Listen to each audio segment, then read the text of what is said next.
tayo, unang-una, talagang pakinggan po nating mabuti. No? Internalize po natin. And kasi yung iba, syempre pag sinabing, ay ito na naman, training na naman, NDO na naman, parang naulit lang. No, hindi pwede yung ganoon eh. Dapat ini-internalize natin kung ano yung mga mapapakinggan natin. Kasi yan, madalas nga natin sabihin, hindi lang naman para lang mapakinggan natin yung training. Ang importante ho dito, pumasok sa sistema natin. At the same time ho, preparation na to eh. Preparation na itong mga ginagawa natin para pagdating ng tamang panahon na magkaroon tayo ng sarili-sariling grupo natin, no, napalalakihin natin mga grupo. So tayo ho mismo prepared. No, ang hirap naman kasi, 'di ba, na nagpe-pray tayo na magkaroon tayo ng mga leaders, ma-attract natin yung mga leaders. Pero tayo mismo, hindi natin aral na aral yung negosyo, hindi tama yung mindset natin, hindi proper yung skills natin. So, ngayon, yun na naman ho ang pag-uusapan natin. Proper mindset and proper skills, no? Para mag-succeed po tayo dito sa ginagawa natin sa We Provide. Okay, kaya ho, sana humanap ho kayo ng talagang maayos na lugar diyan sa bahay nyo kung nasan man kayo. Yung talagang hindi masyadong maingay. Yung talagang makakapag-concentrate ho kayo. Okay? And again, internalize po natin itong training na to.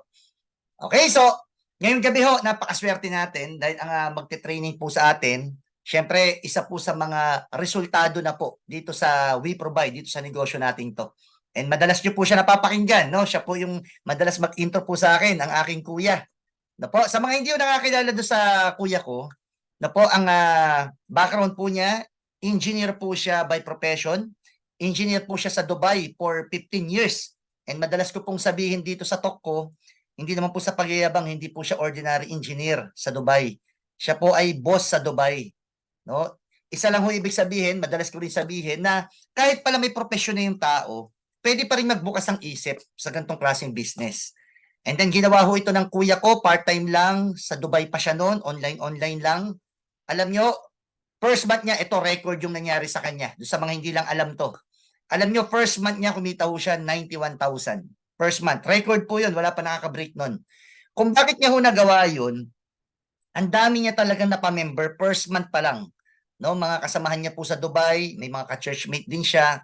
And hindi rin yun ganun kasimple kasi talagang nag-sacrifice ang kuya ko doon. Talagang tinrabaho ho yun. Hindi ho yun basta-basta ginagawa, no?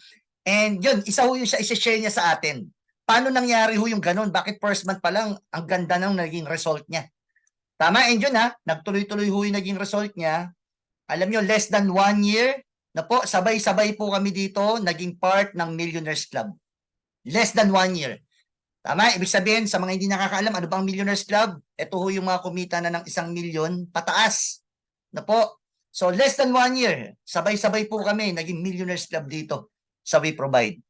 Okay, so ngayon po, napakaswerte natin kasi i-share niya sa atin, no? Ano ba yung naging mindset niya? Paano siya nagkaroon ng result dito? Sa kabila ng may profession na po siya, no?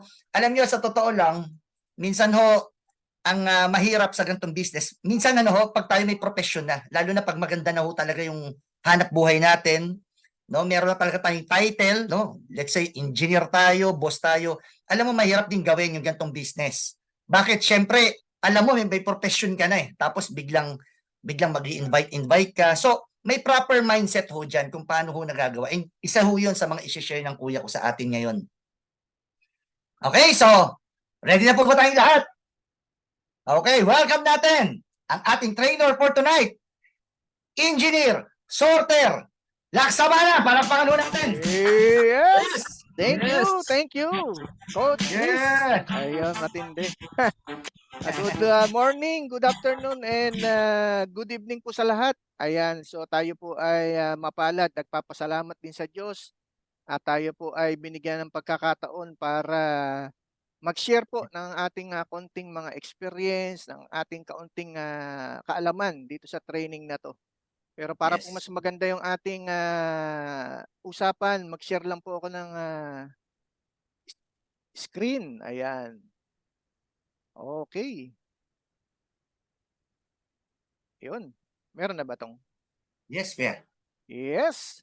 So sa gabi pong ito ang ating training. Yan, pinamagatan po natin na ayun, lumipat Yan, NDO. Ayan, NDO. New Distributor Orientation. Ayan, so sabi nga from the word itself. So bakit po mahalaga tong NDO? Ito po ay orientation para po sa mga bagong distributor. Ayan. So bakit po ba mahalaga matutunan natin o maintindihan natin tong ganitong klaseng training?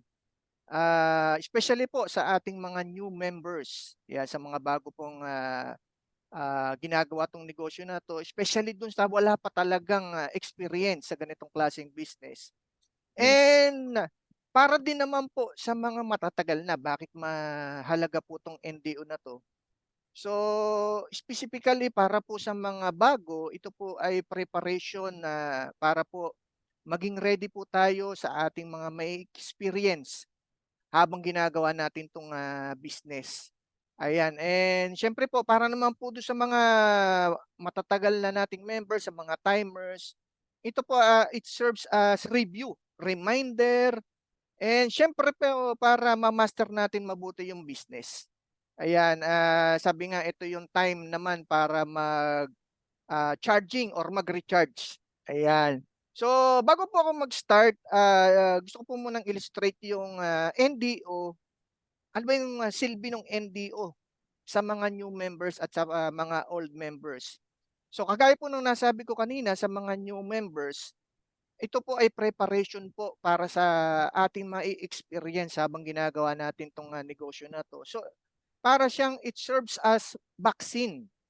So, ibig sabihin pala, inihahanda tayo rito para kung may mga dumating na virus sa papasok sa katawan natin, so alam ng katawan natin kung anong gagawin natin. Ayan, Yes. so gano'n din 'yun kung may mga may experience tayo, siyempre bago po sa atin 'tong ganitong klaseng trabaho, bago po sa atin 'tong ganitong klaseng business. So siyempre po marami tayong may experience dito na hindi pa natin na experience, and ang maganda dito sa NDO, pini-prepare po tayo. Sinasabi na sa atin kung ano yung mga possible na puwede natin ma-experience, and ang maganda nun 'pag alam mo na, 'pag dumating na yung time na yun na na-experience mo, alam mo na gagawin mo.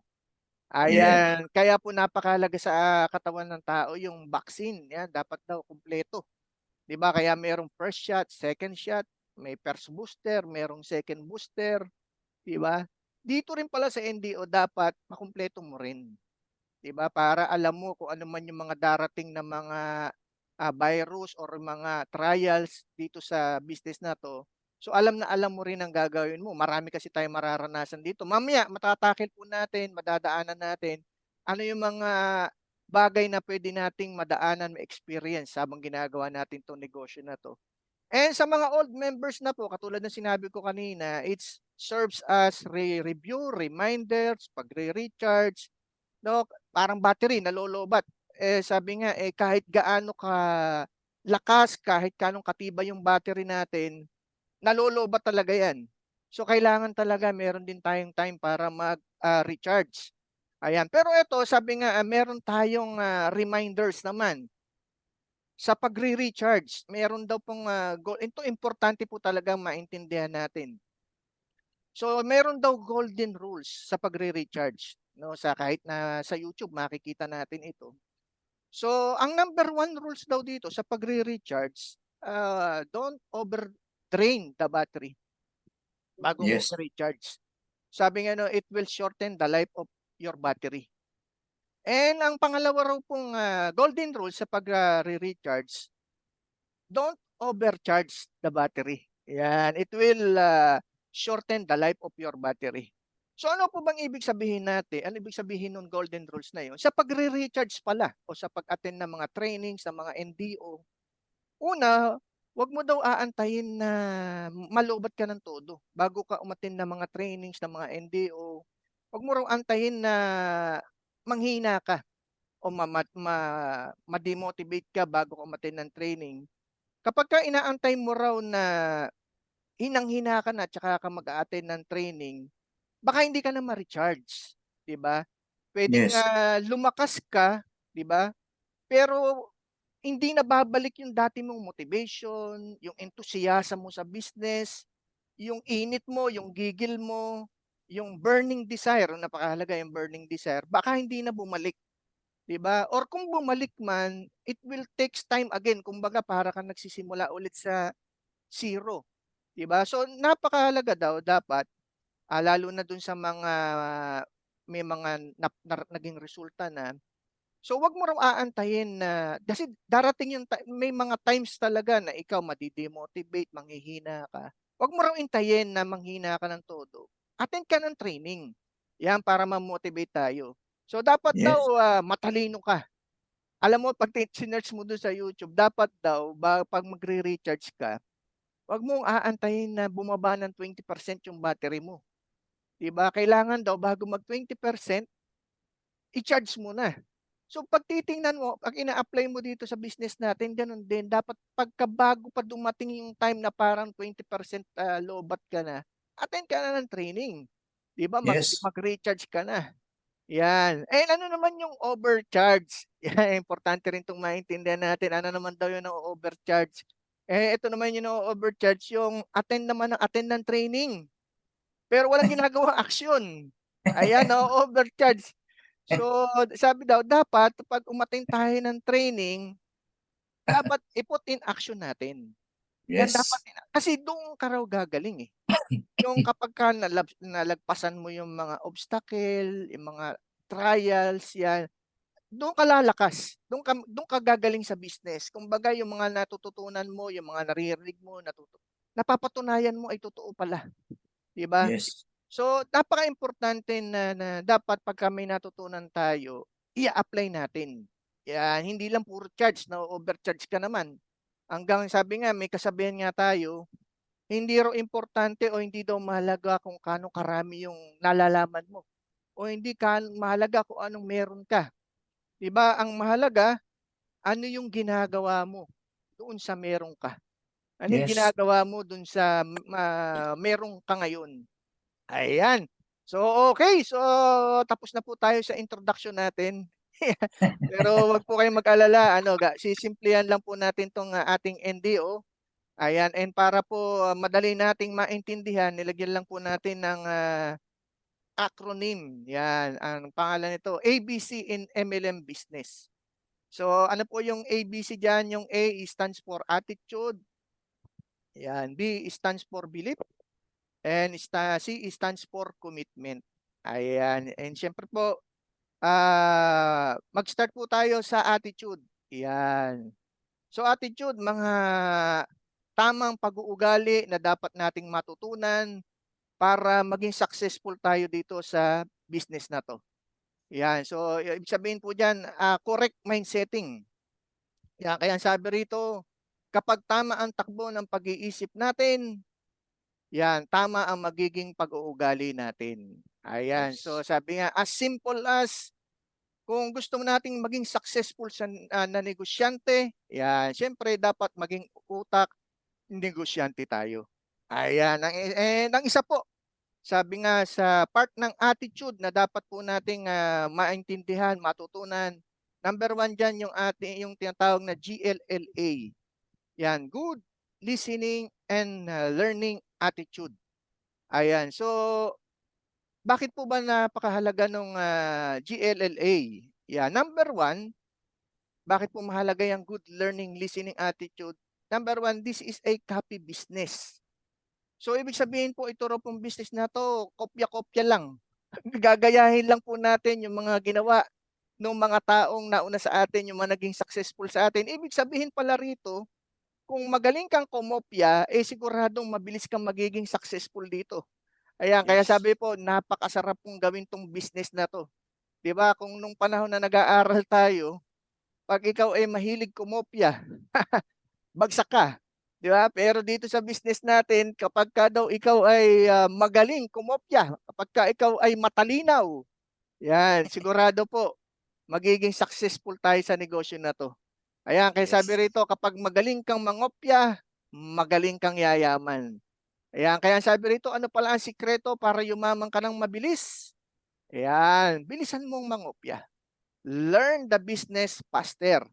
Yan, ibig sabihin kung gusto mo palang, kumita ng mabilis dito, kailangan aralin mo, matutunan mo yung negosyo. Yan po ang sikreto talaga rito. And ano po ba yung aaralin natin? Yan. So para po sabi nga outline natin ng maayos na maayos, ano po ba yung mga bagay na dapat nating maaaralin dito? Number one, ito pong business presentation.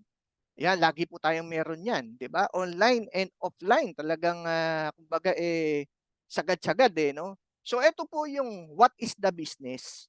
Yan kung paano po tayo kikita rito, kung paano tumatakbo yung business. So bakit po dapat sabi nga maintindihan natin 'to at matutunan. So kaya ko po sinama 'to, baka po dahil very ano na sa atin, kumbaga pamilyar na tayo sa laging may Zoom, 'di ba? May laging FB Live. So parang itong business presentation, parang music to our ears na lang. So Yes. dapat pala itong business presentation, hindi lang ito parang naririnig natin, hindi lang pala yung parang nagdadala lang tayo ng bisita sa Zoom. So dapat pala itong business presentation, naiintindihan at nauunawaan at namamaster natin. Kasi Yes. ito yung business, what is the business? Ayan. So pangalawa, ito pong new distributor orientation. Ito naman po yung how. Sabi nga marami pong mga distributor, sabi nga sad to say hindi po masyado tumatagal sa business na 'to. Ang isa po sa mga reason nun, hindi po nila masyado nabigyan ng time ma-attend sa mga ganitong klaseng orientation. Ito pong new ito po kasi yung how. Kagaya po nung sinabi ko kanina, ito po pini-prepare tayo dun sa mga pwede nating ma-experience habang ginagawa natin 'tong negosyo na 'to. It serves as vaccine kung may mga virus na pumasok sa atin, kung may mga trials na dumating sa atin, alam natin kung papaano natin anong gagawin natin. Yes. Ayan. And number 3 yung product demonstration, yung WITAP. So kita nyo, ito po ba, unang-una, checkin natin, ito po bang mga at orientation na to, mga presentation na to ay namamaster na po natin o naaatinan natin. And sabi nga, ito nga pong WITAP, itong product demonstration, napaka-importante po nito. Kasi bakit? Ito yung heart ng business. 'Di ba? Sabi nga, yung income po natin, nanggagaling yan sa product movement. So, hindi tayo magiging effective na endorser kung hindi natin alam yung endorse natin. Ayan, so Yes. napaka-importante po talaga na dapat magaling tayo sa products. Alam na alam kasi ito po yung business natin. So kaya sabi nga make it a point, hindi lang business presentation po yung alam natin, hindi lang new distributor orientation na alam natin, dapat alam na alam din po natin yung mga products natin. And number 4, itong mga trainings. May mga ano po tayo diyan, may mga CSEL, 'di ba? Itong Yes. trainings o mga CSELs, 'di ba? Ito naman po yung mga pagshi-share ng mga experience ng mga taong naging successful. Ang maganda po rito 'pag uma-attend ka, makikita mo kung ano yung mga pinagdadaanan nila. Sa dami po niyan, iba't iba yung mga success story natin, makaka-relate po tayo. Minsan Yes. pagka uma-attend tayo ng NDO, parang naisip mo parang hindi eksaktong nangyayari sa akin, 'di ba? Parang hindi ka maka-relate ng todo. Pero pagka nakaka-attend ka ng mga CSEL, mga special trainings, doon mo makikita. Makikita mo yung palang nararanasan mo, okay lang, normal pala 'yon. 'Di ba? Ang Yes. maganda nito 'pag tinuloy mo pala kahit nararanasan mo yung mga bagay na 'yan, magiging successful ka rin pala. Ayan, okay. Yes. So, ano sabi rito, dapat daw at least na-attendan mo 'yan 5 times. Scientifically explained po ito, 'di ba? So, hindi po 5 times na naka-attend. Ibig sabihin, 5 times na nakinig ka, naka-attend ka, na inintindi mo. Dapat po iniintindi, hindi lang kaya sabi ko nga kanina baka uma-attend lang tayo sa Zoom parang nagiging music to your ears na ang business presentation. Huwag po nating sayangin yung pagkakataon na uma-attend tayo ng business presentation. Total, nandun na tayo, yung oras natin, ginugol na natin, nag-spend na tayo ng time doon. Make it a point na natututo tayo. Make it Yes. a point na nakakabisado natin yung presentation. Kasi siyempre, para kung gusto mong bumilis, 'di ba? Kung gusto mong lumaki agad yung business mo, dapat ang business mo mobile. Ibig sabihin kahit saan mo pwedeng gawin, 'di ba? Although Yes. meron tayo Zoom online, itong online na 'to parang worldwide puwedeng, i-share, eh. Kaso minsan ganito, ang Zoom presentation po natin may oras, 'di ba, 8 o'clock. Eh, halimbawa kung ang kausap mo umaga, tapos available lang siya umaga. So, aantayin mo pa mag-8, eh, wala na siyang time ng 8 o'clock. Ayan. Pero 'pag alam mo ang business presentation, hindi mo naman kailangan maging kasing, broad nung presentation natin sa Zoom. 'Di ba sabi nga kailangan yung mga teaser, ibig sabihin yung mga importante po lang na mga detalye ng business natin, maipaliwanag mo. Sabi nga mas maganda nga po short, 'di ba? Kumbaga Yes. parang ano lang siya, ma-attract mo lang siya. And 'pag nagkaroon siya ng interest, madali mo na siyang madadala sa Zoom. Yes. Ayan. So sabi nga, bakit po ba 5 times? Yan. Sabi ko nga po ito ay scientifically explained. So bakit po 5 times? Sa parang ano raw po yan, parang nakikinig ka ng kanta. In-explain ko lang po 'to para magkaroon tayo talaga ng drive na talagang ma-internalize natin 'tong mga trainings natin, mga orientation na 'to. So sa parang kanta raw po yan 'pag first time mo napakinggan, magiging interesado ka. Yan kumbaga magagandahan ka, 'di ba? Pero parang kanta wala kang maintindihan, wala kang matandaan dun sa mga lyrics, 'di ba? And Yes. kalimitan lang na natatandaan natin sa kanta, yung chorus, 'di ba? Parang maganda kasi yung chorus kasi ang pambanat diyan, eh, yung madali mong matandaan, eh. Sa business natin alam niyo gano'n din, kaya kami mga first time kung may mga first time kayo, may naging bisita kayo, 'wag niyo pong, expect na 'pag sila ay nakapakinig ng first time sa ating business presentation, naintindihan nila ng 100%. Swerte na po kung maintindihan nila diyan 30%. Sa totoo lang po ang maintindihan lang nila diyan yung bilog-bilog, yung kitaan, yun lang talaga ang maintindihan niyan. So parang tayo po, 'di ba, nung nag-start tayo rito, hindi pa natin naintindihan masyado lahat. Pero bakit po tayo nag-member? Siyempre naging interesado po tayo dun sa business opportunity na puwede tayong kumita. 'Di ba dati nga may mga bilog-bilog pa yan, eh, 'di ba? Kaya Yes. mapapansin mo, 'di ba, nung 'pag tayo matutulog, 'di ba, 'pag pumikit ka, bilog pa rin nakikita mo, 'di ba? Eh, pagpasok mo sa opisina, 'di ba, yung mga tingin mo dun sa mga kaopisina mo, kasama mo sa trabaho, mga bilog-bilog. So usually yan lang po talaga matatandaan. And sa mga guest natin, yan din po kaya maganda 'pag may mga guest tayo talaga, meron din naman yung pagka first first attend member agad, eh, 'di ba? Pero ito yung usual, na 'pag umattend mas maganda mapa-attend mo sila ulit kasi 'pag napa-attend mo sila ulit, mas lalo nilang maiintindihan. 'Di ba sabi nga pagka second time na narinig mo yung, music, 'di ba, naiintindihan mo yung message nung kanta. 'Di ba nung una nagandahan ka lang sa tunog, sa chorus siguro, nung pangalawa, yan medyo nagagandahan ka na dun sa message niya. And minsan makakabisado mo yung konting lyrics, 'di ba? So parang ganito rin sa business, sabi ko nga kanina 'pag second time mo na pakinggan, magagandahan ka na, maintindihan mo na ng konti, pero hindi mo maipaliwanag. So normal po 'yun, 'di ba? Sabi nga, pero 'pag tagal-tagal, ayan talagang, gagaling na tayo. And pangatlo, sabi nga 'pag third times na napakinggan mo ang isang kanta, ayan masasabayan mo na, 'di ba? Nakakanta mo na 'pag may music, 'di ba? Gano'n din naman sa presentation. Makita mo 'pag third times mo ng, na-attend-nan yung business presentation natin, nasasabayan mo na yung speaker. 'Di ba inuunahan mo minsan sa joke, 'di ba? Pagka nandun na sa alta ultima, "O ayan na, tuwalya na, tuwalya na." 'Di ba? So, kasi third time na, eh, kumbaga medyo, ah, nasasabayan mo na yung presentation, nasasabayan mo na yung kanta. Sa fourth time, ayan na, medyo nalalagyan mo na ng feelings yung kanta. Kasi naintindihan mo na kabisado mo na, naintindihan mo yung message, 'di ba? So nasasabayan mo, i-internalize mo na siya. And gano'n din sa business, dito sa presentation natin. So 4 times, ayan na, nai-internalize mo na yung business. And ang good thing do'n 'pag na-internalize mo siya, do'n na pumapasok yung belief. Yan medyo yung belief mo tumataas na, naniniwala ka na sa business, naniniwala ka na sa products. Ayan, and fifth time, ayan na. Sabi nga kahit wala na yung tugtog, kahit wala na yung lyrics, nakakanta mo na.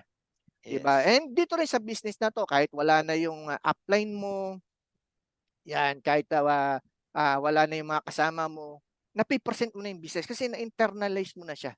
Naintindihan mo na siya, yung belief mo nandoon na.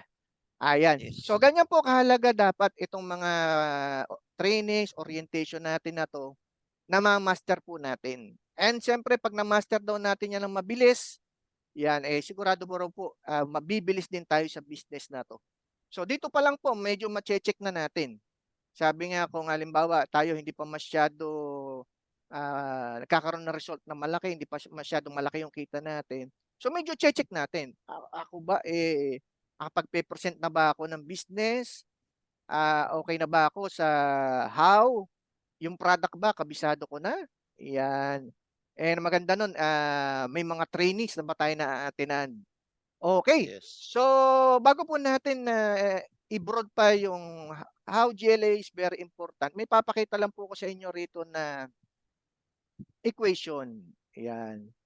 So, ang sabi rito, yung income daw po natin, yung kinikita po natin, ayan, parang naduling ako. Ayan. Yung income daw po natin is equal or directly proportional dun sa ating network. So, ano ibig Yes. sabihin po lang niya, ang ibig sabihin natin, yung po palang kikitain natin dito o yung gusto nating kitain dito, yan po ay equal o kasing laki ng mabubuo natin ditong network. Ang ibig sabihin po ng network, yung organization natin, yung grupo natin. So, wag po pala tayong mag-expect ng malaking income kung wala pa tayong nabubuong malaking network. Ayan. Yes. And yun naman pong network o yung grupo, organization na mabubuo natin dito, it is equal or directly proportional sa activity. So, ibig sabihin po pala, yung network o yung organization, grupo na mabubuo natin dito, kung gusto nating lumaki, dapat may activity. Sabi niya, kung kaano kalaki yung activity natin, ganon din kalaking network yung ibibigay sa atin. So, ito pong activity natin, lagi po itong tinuturo sa atin. Ano po yung mga bagay na dapat nating ginagawa, matututunan dito sa business na 'to. So, lagi niyo reviewin yung 7 fundamentals, 'yan. So, Yes. may training po tayo niyan, naka-post po 'yan sa, welcome room natin, ayan. So, tandaan niyo po yung 7 fundamentals. So, dito po pala manggagaling yung network. Yung activity natin dapat nagpo-prospecting tayo, na siyempre hindi lang prospecting, dapat may invitation, 'yan, nadadala natin sa presentation or tayo mismo nagpe-present. 'Yan, siyempre hindi lang puro presentation, dapat nako-close. So, alam natin dapat pala how to close, 'di ba? 'Yan, and yung follow-up, 'yan, ano po 'yan, naipapaliwanag po 'yan ng, magandang-maganda sa atin do sa ating 7 fundamentals kaya re-reviewin po natin lagi 'yan. Siyempre yung ABC rules dapat alam po natin 'yan, and siyempre duplication. Ayan, siyempre sabi nga, ito pong, ating business na 'to, kailangan na na-master natin yung, leveraging and duplication. 'Yan, okey, balik naman po tayo dito sa network.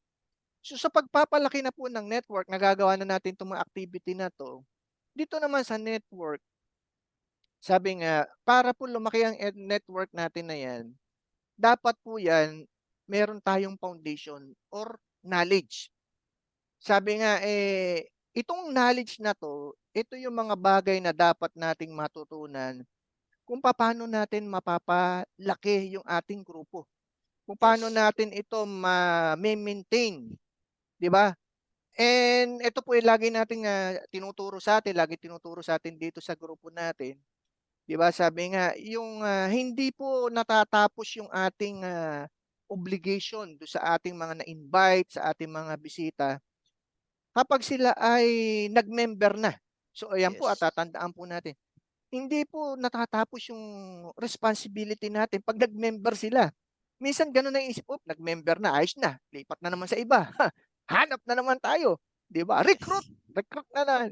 So, actually po sabi nga dito sa knowledge, ito ituturo sa atin na hindi po pala yan diyan nagtatapos. Actually po, doon nagsisimula. 'Di ba, doon nagsisimula yung ating responsibility do'n sa mga na-invite natin, ah, napapa-member natin, di ba? Kasi bakit?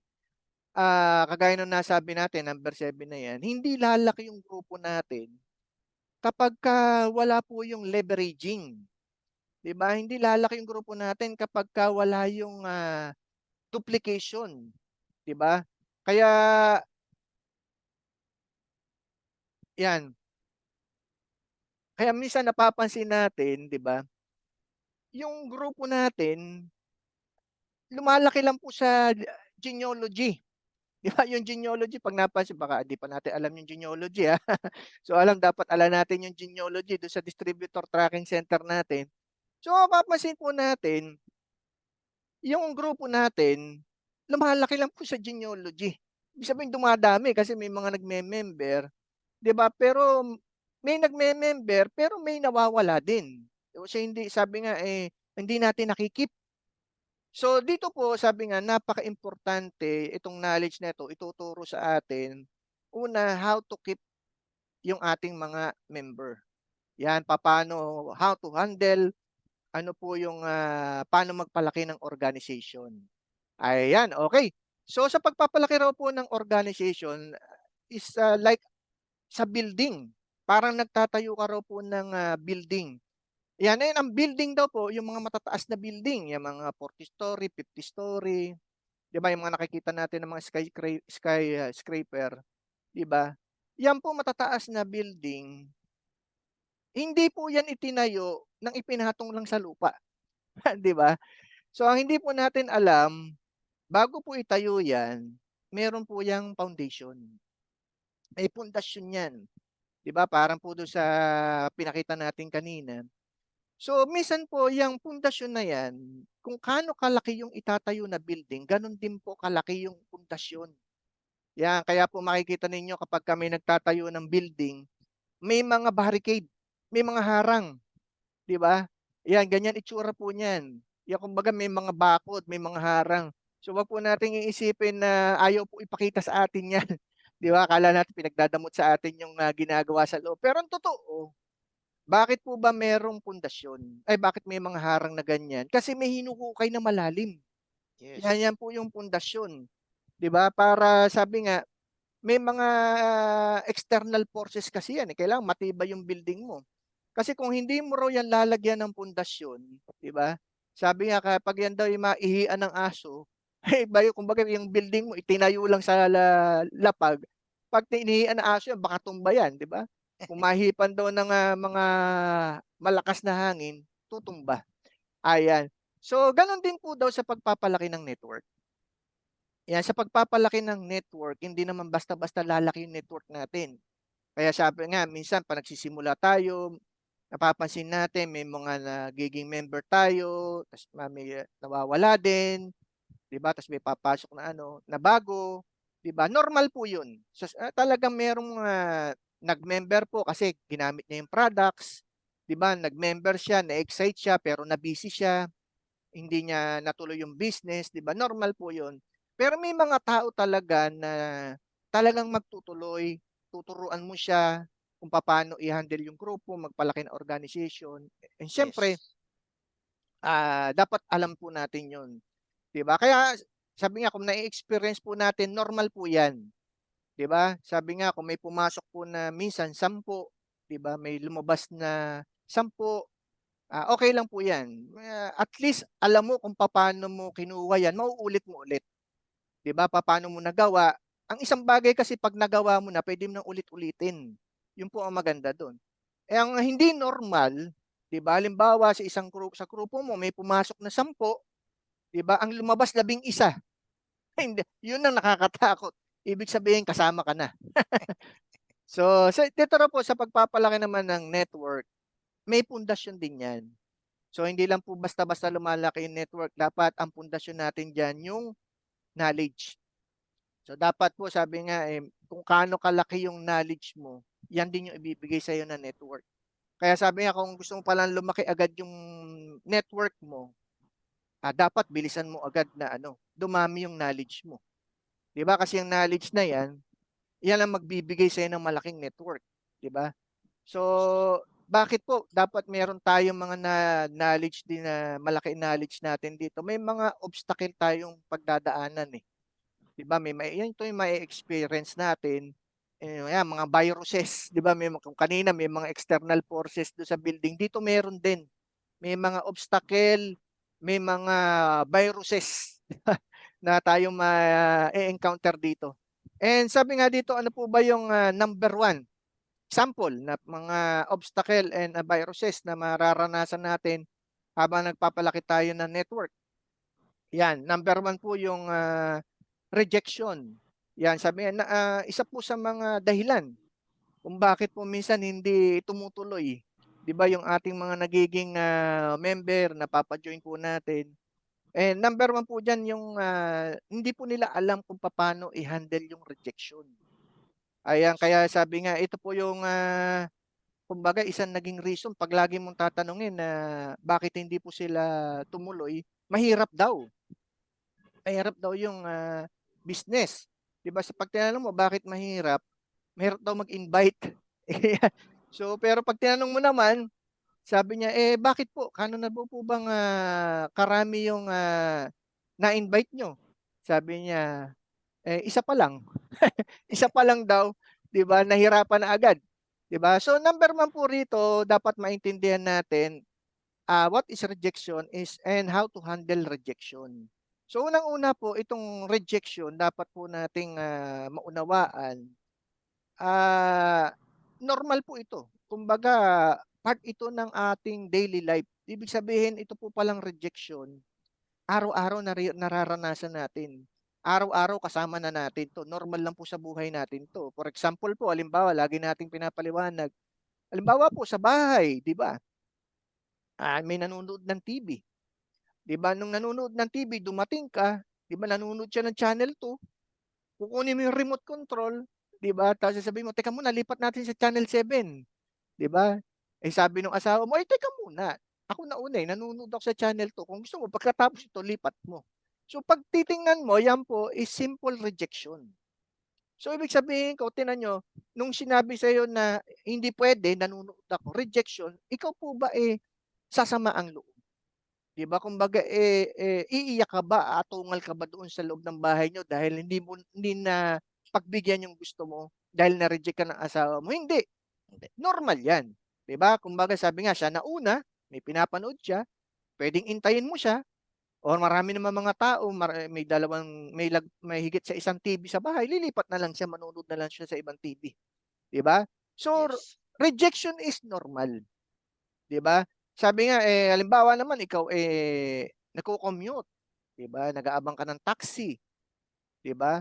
O pagpara mo ng taxi hindi ka naparahan, hindi huminto yung taxi. 'Di ba? So 'pag hindi huminto yung taxi, may ibig sabihin yun. Ibig sabihin baka mayroong pasahero, 'di ba? Or baka naman kahit walang pasahero, meron na siyang pipick upin talaga, 'di ba? O kung wala naman siyang pipick upin, baka itong, taxi driver na 'to nasiraan papuntang talyer, 'di ba? O baka itong taxi driver nato-toilet kaya hindi ka hinintuan. So tignan mo, araw-araw na experience natin 'yan. Kita mo 'pag yung taxi ba hindi tumigil sa harap mo 'pag pinapara mo, sasama loob. Hindi. Hindi. Kasi naiintindihan mo, may reason. Maraming reason and normal. 'Di ba, gano'n din sa Oo. jeep, 'di ba? So, 'pag pinara mo, 'di ba, maaaring walang pasahero, hindi ka hinintuan, baka sira, papuntang talyer, 'di ba? So, ang point ko po do'n, kaya hindi sumasama ang loob natin, kasi alam natin may mga reason at normal po 'yan sa buhay natin. Ngayon, bakit po rito sa business natin, bakit po minsan yung rejection ang nagiging, dahilan kung bakit nahihirapan tayo? Ang una pong reason diyan is naro-wrong mindsetting. Ayan, ano ibig sabihin po ng papaliwanag ko po bakit tayo naro-wrong mindsetting. And ito po yung nga nararanasan ng mga tao kung bakit minsan, isa pa lang ang na-invite niya, ayaw na. Isa pa lang na-invite niya sasabihin sa'yo, "Ang hirap." 'Di ba? Unang-una, bakit po sabi ko nga, na-wrong mindsetting. Bakit po na-wrong na-wrong mindsetting, papaliwanag ko sa inyo kung bakit. Ganito po 'yan, nung first time po tayong umattend dito, 'Di ba? Nagandahan po tayo, 'di ba? Kaya nga po tayo nag-member kasi nagandahan tayo, 'di ba? Pero mapapansin niyo ang di natin nakita nung tayo ay first timer, marami po kayong kasabay na first timer. Marami pa rin po kayong kasabay na mga bisita, 'di ba? Pero marami rin po sa kanila hindi nag-member. Marami pong nag-member, pero marami rin po doon hindi nag-member. Ayan, pag-usapan po natin yung mga nag-member. Ayan, tayo po. So tayo po nung nakita natin 'tong presentation, nagandahan tayo, nagustuhan natin. Kaya nga tayo nag-member, 'di ba? And ang unang-una pong pumapasok sa isip natin, ang ganda ng business. Ayan. Lahat ng mai-invite ko sigurado magjo-join sa akin. Yan po ang naiisip natin. Bakit ko po alam? Ganyan din ako. Nung ako po ay first time dito, nung nakita ko yung business, nakita ko yung kitaan, tuwan-tuwa ako. Sabi ko, ang ganda, ang dali lang. Di ba? So naiisip ko agad kung sino yung mga kukwentuhan ko. Naiisip ko agad kung sino yung mga shesharan ko. Ang sabi ko, ito, ang naiisip ko minsan, naiisip pa natin, mga best friend natin, kapatid natin, 'di ba? So siyempre itong mga tao na 'to may mga tiwala sa atin, 'di ba? Kumbaga kaibigan mo nga, best friend mo nga eh. Pag ito kinuwentuhan mo sigurado mag-join. Ayan, 'di ba? So kaso, sabi ko nga na wrong mindsetting tayo agad eh. Na kumbaga lahat ng mga invite natin magjo-join. Kaso, ito po ang kadalasan nangyayari. Minsan yung mga tao na inaasahan mo na maliniwala, sasama sa'yo, sila pa mismo yung minsang hindi muna naniniwala sa'yo. Ayan, sila muna yung mga taong hindi muna sasama sa'yo. So bakit ko po sinasabing muna? Yan. So ibig sabihin po kasi ng rejection, hindi ibig sabihin po niyan no na, 'di ba? Sabing maaari po 'yan kaya po niya tinanggihan yung iyo pong ino-offer, baka hindi right timing. Ayan. So dapat po nating maintindihan dito, shine-share lang po natin yung opportunity. Ang hinahanap lang po natin yung mga right person and right timing. So kailangan po, Tama. ano po yan, magkasama. Kailangan right person and right timing. Ayan, maaaring siya right person pero hindi right timing. 'Di ba? So maaaring yung kaibigan mo, mahilig din sa business, kaya lang that time baka meron siya ibang priority. For example, halimbawa yung kaibigan mo o best friend mo, nung in-invite mo, broken-hearted. Baka nag-away sila ng boyfriend niya, nag-away sila ng girlfriend niya, nag-away sila ng asawa niya. So kahit gaano pong kaganda yung opportunity na ipakita natin diyan, hindi niya magugustuhan. Kasi bakit? Meron siyang malaking problema eh. Problema niya yung puso niya. 'Di ba? Baka yung kaibigan mo, nung in-invite mo, maaring siya po talaga business-minded, pero naman siya, nagre-review naman para sa board exam. So, kahit kanong kaganda yung business opportunity, kahit gusto niya yung business opportunity, dahil wrong timing, maaaring ma-reject niya muna yan. Ayan. So, ang point ko po doon, sabi ko nga, hindi pag sinabing no, ay ayaw na niya. Hindi muna. Or sabi, tsaka na muna. 'Di ba? So, ang maganda po niyan, bakit po minsan na nahihirapan tayo, sabi ko nga po, wrong mindsetting. 'Di ba? Yung wrong mindsetting po doon, yung iniisip natin, na lahat ng mga tao na invite natin magjo-join sa atin. Pero ang totoo po, sabi ko nga, ang hinahanap lang po natin dito, right person and right timing. So dapat po maintindihan natin, dapat ang ginagawa lang natin, share lang po tayo ng share. Yan, kumbaga sabi nga, hinahanap lang po natin yung mga right person and right timing. Ayan. And share ko lang po sa inyo, nung bakit po nung ako na nag-start, hindi ko naging problema tong rejection. 'Di ba? Ang minsan po kasi itong rejection kaya nagpapahirap sa atin, pag na-reject tayo, nape-personal natin. 'Di ba? Kasi nga na wrong mindsetting tayo eh. Kumbaga yung ang isip mo, itong tao na 'to maniniwala, magtitiwala sa akin, magjo-join sa akin 'to, tapos hindi naman naniniwala, hindi naman nag-join muna. So ang iniisip mo, ang nire-reject ikaw. 'Di ba parang nape-personal natin yung rejection, pero ang totoo hindi naman ikaw ang nire-reject niya. Ang nire-reject niya yung ino-offer mo. Kaya sabi ko nga minsan hindi muna. Kasi bakit? Maaaring sa ibang pagkakataon, 'pag siya ay right timing na, makakasama mo rin sila sa business. Ayan, makukwento ko sa inyo na totoo po yan. So, pero kukwento ko po muna sa inyo rito, bakit hindi ko po naging problema yung rejection dati. So, bakit hindi ko po to, hindi po nagpahirap sa akin dito. Ang unang-una, sabi ko nga kanina rito, this is copy business. Alam nyo, nag-start po ako dito, wala rin akong alam, hindi ko kabisado kung anong gagawin ko.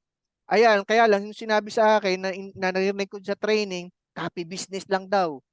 Magtanong ka kung anong gagawin, kopyahin mo lang kung anong ginagawa nila. Huwag ka na mag-isip. Di ba? Ilang lagi ko naririnig eh. Sabi ko, yun lang pala eh. Mangopya, huwag mag-isip, magtanong na lang. Alam nyo, ginawa ko, nagtanong na lang ako ng nagtanong. Nangopya na lang po ako ng nangopya. Eh, syempre, tinanong ko anong gagawin ko. Kaya po yung 7 fundamentals na yun. Gawin lang po natin yun. Yung activity, sigurado may result eh.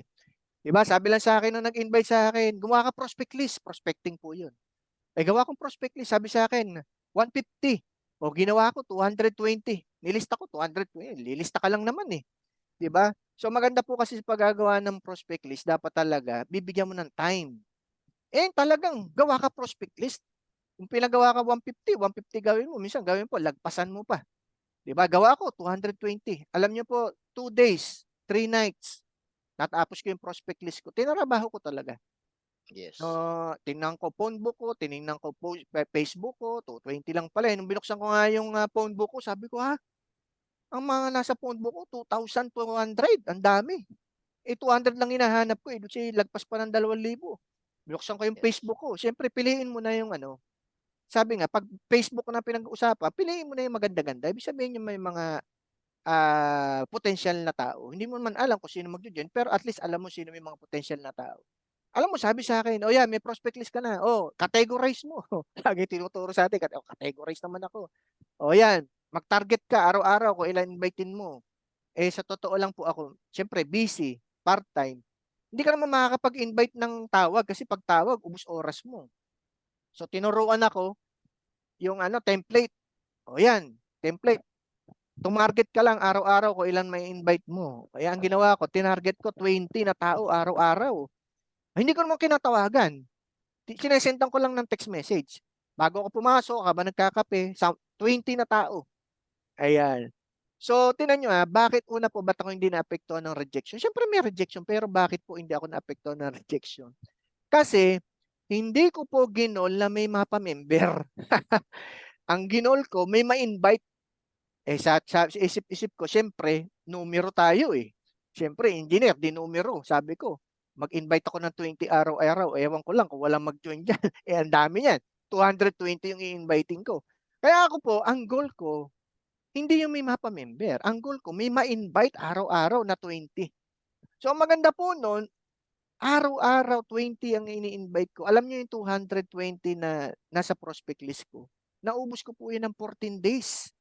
Ayan. Ang maganda po dito, dun sa 220 na yon, nung naubos yon, ang nag-member po doon, 51. Kaya sabi ko nga, pagka marami kang na-invite, ay biro mo 51 out of 220. Click, ang dami rin nagno doon. 'Di ba?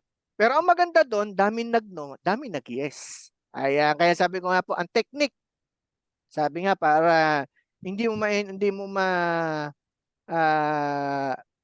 kumbaga hindi mo problema yung rejection. Ayan, ang targetin mo dapat marami kang ma-invite. Yan, kaya gagawa kayo ng prospect list. Ang maganda po niyan, kapag marami kang na-invite, marami kang prospect list, maraming pwedeng mag-join. Ayan. Kaya sabi nga natin kanina, pag konti na-invite mo, syempre, lalo na kung in-invite mo isa, paano kung hindi pa siya right person, hindi pa siya right timing, di wala na. Diba? So, yun po ang aking naging technique kung bakit hindi ko naging problema yung rejection. Ito naman po yung sinasabi ko kanina na baka hindi po right timing. So, marami po ako na-invite dito na mga kasama ko sa trabaho. Ang isa ko nga pong maikukwento sa inyo na hindi siya right timing ngayon, pero later on, magiging right timing siya. Diba? Meron po akong 3 engineer na mga tauhan ko po. Ayan. Alam nyo, in-invite ko sila rito. Alam nyo ang sabi sa akin. Sabi niya, sir, bakit ka naman na ganyan? Kung kailan na tumanda ka na, tsaka ka nagaganyan. Sabi sa akin gano'n. So, hindi ko po pinansin, di ba? And after a month, yung sabi ko nga po, after a month, di ba, may maganda tayong resulta. Hindi mo masyadong malaki, pero maganda na po yun kasi part-time. Alam nyo, binalikan ko yung 3 engineer na yun. Mas mga bata sa akin. Ang ginawa ko, pinakita ko sa kanila yung naging result ko. Hindi ko naman pinakita para sila ay invitein ulit.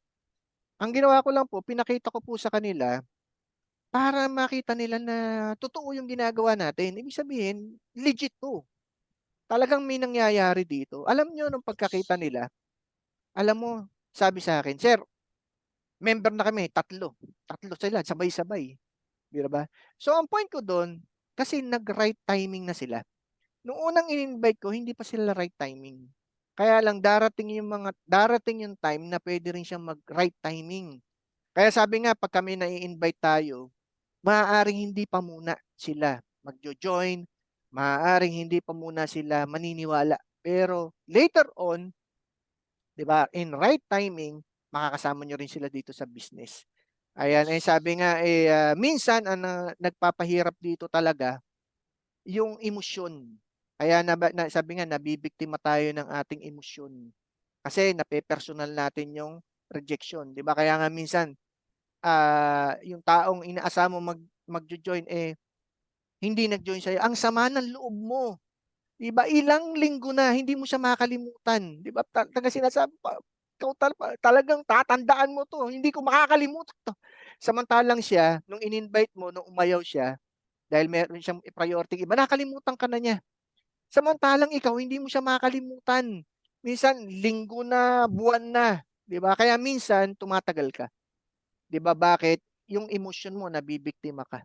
'Di ba yung emosyon mo nagpapahirap dito. Kaya nga yung kinuwento ko sa inyo kanina, maraming mga tao dahil hindi naintindihan, hindi naka-attend ng mga training, hindi naka-attend ng mga ganitong klaseng mga NDO, hindi niya alam how to handle rejection, 'di ba? Kaya kita mo, pag tinanong mo bakit sasabihin sa'yo, ayoko niyan, mahirap. Pag tinanong mo bakit mahirap, ang hirap mag-invite, 'di ba? Tapos pag tinanong mo, sabi niya, bakit ilan na po ba na-invite mo? Ay, isa pa lang. Isa pa lang, ayaw na, mahirap na. Kasi hindi siya naka-prepare. Hindi niya naiintindihan tong mga ganitong klaseng mga training. So, sabi nga, bakit napakahalaga nitong mga training na to?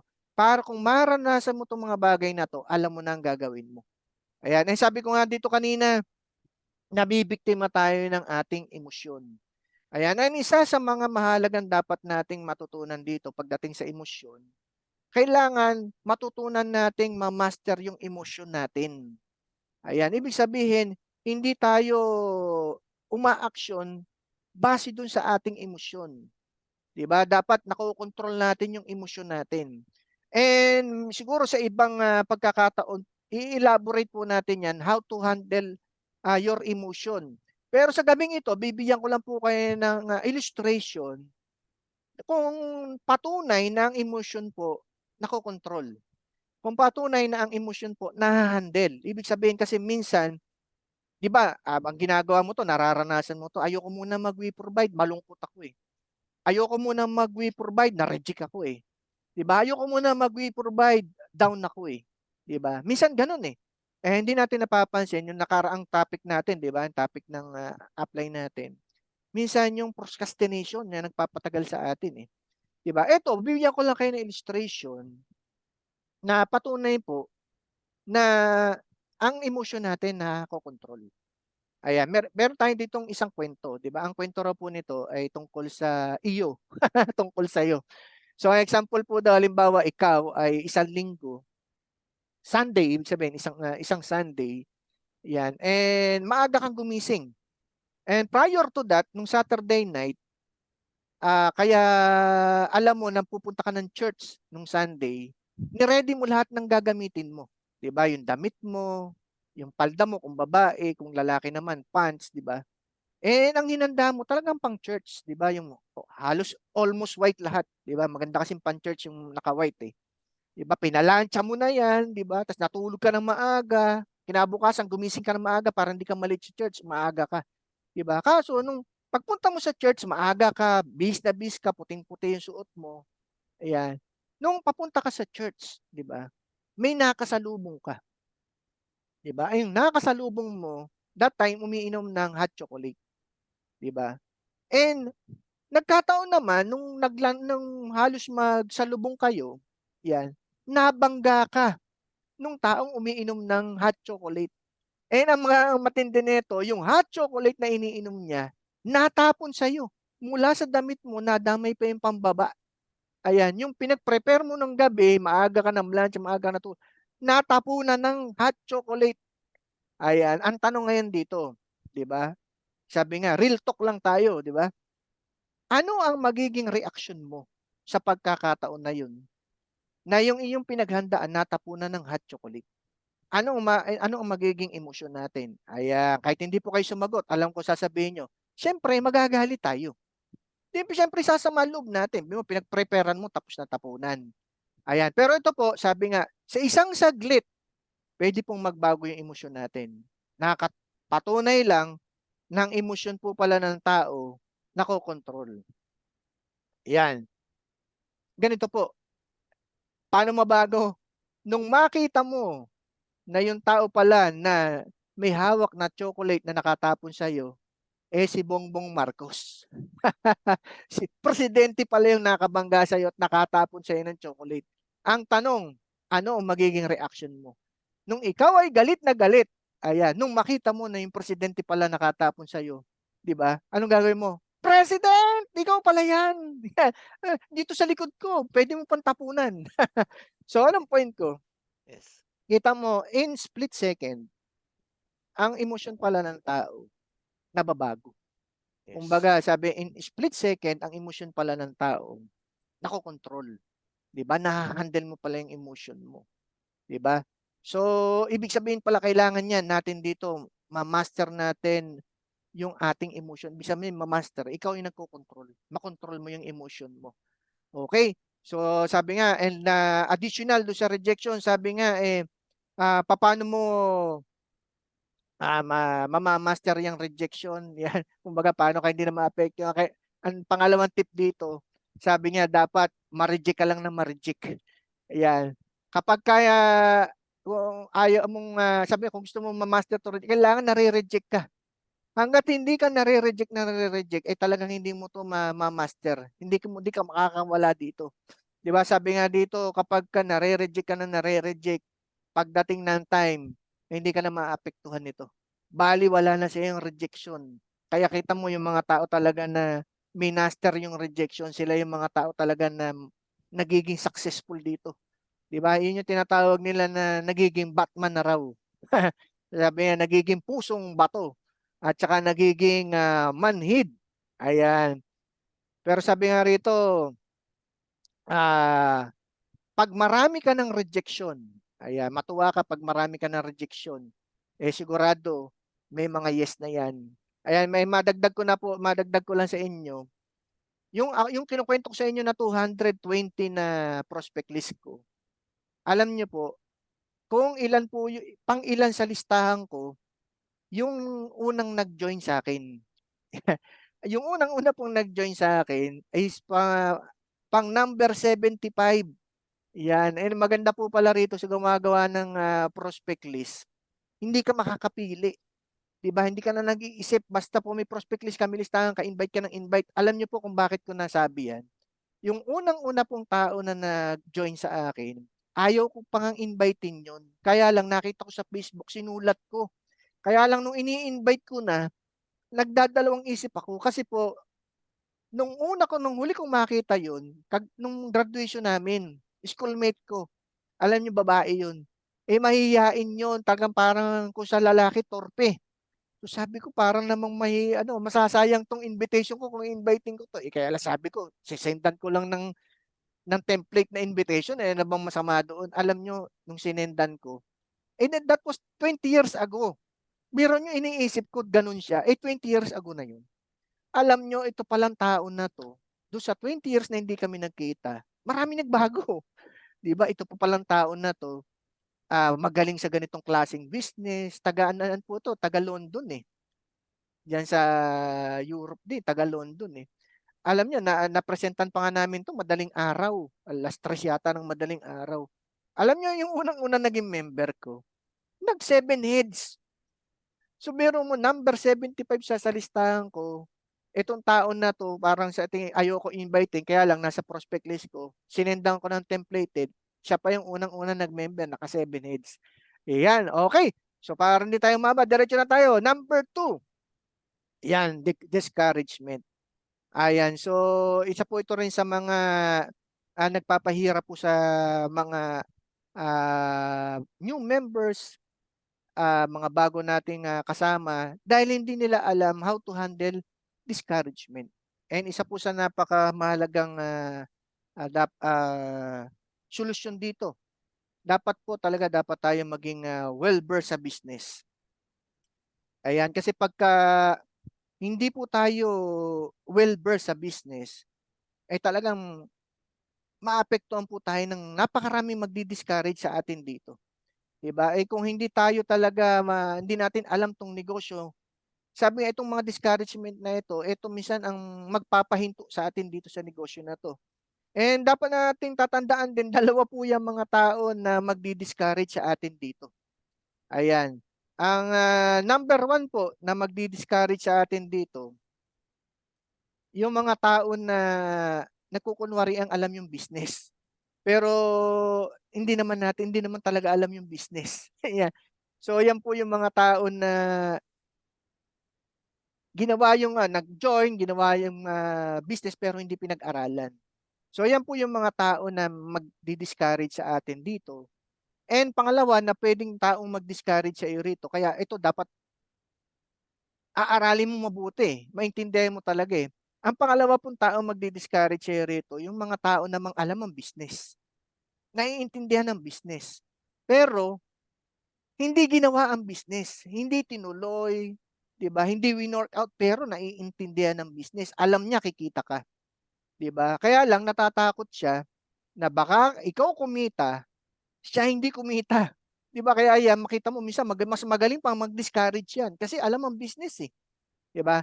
Kaya ang importante rito, ikaw mismo well-equipped ka. Well-versed ka rito sa negosyo na 'to. Alam mo kapag ka ikaw well-versed ka, well-equipped ka dito sa negosyo na 'to, masasabi natin 95% hindi ka maapektuhan nitong discouragement. Maaaring konti, pero dahil ma-attend ka ng training, naintindihan mo siya, dahan-dahan nawawala rin yung mga negative na thoughts na yan eh. 'Di ba? For example, bibigyan ko kayo ng example. 'Di ba? Kadalasan, 'di ba? Kapag mababaw ang foundation mo rito sa business na 'to, mababaw ang knowledge mo rito. 'Di ba minsan yung mga simpleng discouragement parang nagpapahina agad sa iyo eh. 'Di ba? Yung kumbaga down agad sa iyo eh. 'Di ba? Yung karaniwan ng mga sinasabi sa atin, "Oh, scam 'yan. Ba't ka nag-join diyan? Ay, ta Tangi, scam 'yan. Bakit ka nag-join diyan?" 'Di ba? Pero ikaw, dahil ikaw ay well-versed, 'di ba? Alam mo yung negosyo, naintindihan mo. 'Di ba? Kaya nga sinasabi natin yang webs, 'di ba? Training, NDO, products, naintindihan natin 'yan. Pag sinabihan ka noon, "Oh, hindi to scam." 'Di ba? Alam mo ang scam, Yes. 'di ba? Ito yung pera-pera lang. 'Di ba? Walang produkto, 'di ba? Yung pinangsusweldo sa tao galing din sa yan scam. 'Di ba? Pero dito sa amin, hindi to scam. Meron kaming business talaga 'to. May dropshipping kami. May product movement dito. Talagang kikita ka pag may gumamit ng produkto, 'di ba? So naiintindihan mo, 'di ba? Yes. Minsan sasabihin sa iyo, "Nakaw, 'di ba? Ba't ka nag-join diyan? Pyramiding 'yan." Ito yung mga tao na akala mo alam ang business pero hindi. Nagdudung-dunungan lang. 'Di ba? Sabi, "Pyramiding 'yan." O ikaw naman, kung wala kang alam, bigla kang ninervyos, "Uy, pyramiding." Parang pagtingin mo sa pyramid parang ang sama din eh, no? Pyramiding, 'di ba? At siya, di ikaw naapektuhan. Pero tinan mo, pagka naiintindihan mo ni pyramiding pala, banatan mo siya. Ano ba alam mo ano ba pagkakaunawa mo sa pyramiding? Makikita mo nung tinanong mo, kasi naiintindihan mo eh. Kaya sa pyramiding, talagang organization triangle, 'di ba? Saan ka nakakita ng organization na hindi triangle? Lahat. Sa kumpanya, sa bangko, sa gobyerno, may presidente. O, makikita mo ba ang presidente marami, ang member isa? Hindi. Ang organization talaga, triangle, pyramid. Meron talagang leader tapos bumubuka siya, mga organization. 'Di ba naiintindihan mo bakit pyramid ang structure? Ayan, eh ngayon pagka ikaw sinabi, pyramiding yan, eh ikaw alam na alam mo negosyo, 'di ba? Tatanungin mo siya. So, ano ba pagkakaalam mo sa pyramiding? Ayan, kasi Yes. siya ang hindi makakasagot. Siya mag-iisip ngayon, ano nga ba? 'Di ba? Ipapaliwanag mo ngayon, ganito 'yan. Siya hanggang naipaliwanag, pag napaliwanag mo, yung palang simpleng paliwanag mo, yung palang magpapa-member sa kanya. 'Di ba? Kaya yung discouragement, 'di ba, na-convert sa membership. Ayan, o sabi meron pa. Sabi sa iyo, recruit 'yan. Alam ko na 'yan, recruit 'yan. Re-recruit ka ganito. Ikaw naman, ano, recruit nga 'to. Manghihina ka kung wala kang alam sa business eh. Ayan, eh pero kung ikaw ay alam na alam mo, pag sinabi sa'yo, recruit 'yan, sabi niya. Oo, hindi mo ba alam na 'yan ang sikreto ng mga milyonaryo? Yung nagle-leverage, alam mo ba leverage? Yan. Alam mo ba yung duplication? Yan. So pagka na, paano ba yun? Yan. Ganyan ang mga sikreto ni na Henry C. Bakit gusto mo maging milyonaryo? Oo, tuturuan kita mag-leverage. Gusto mo mag-leverage? Halika.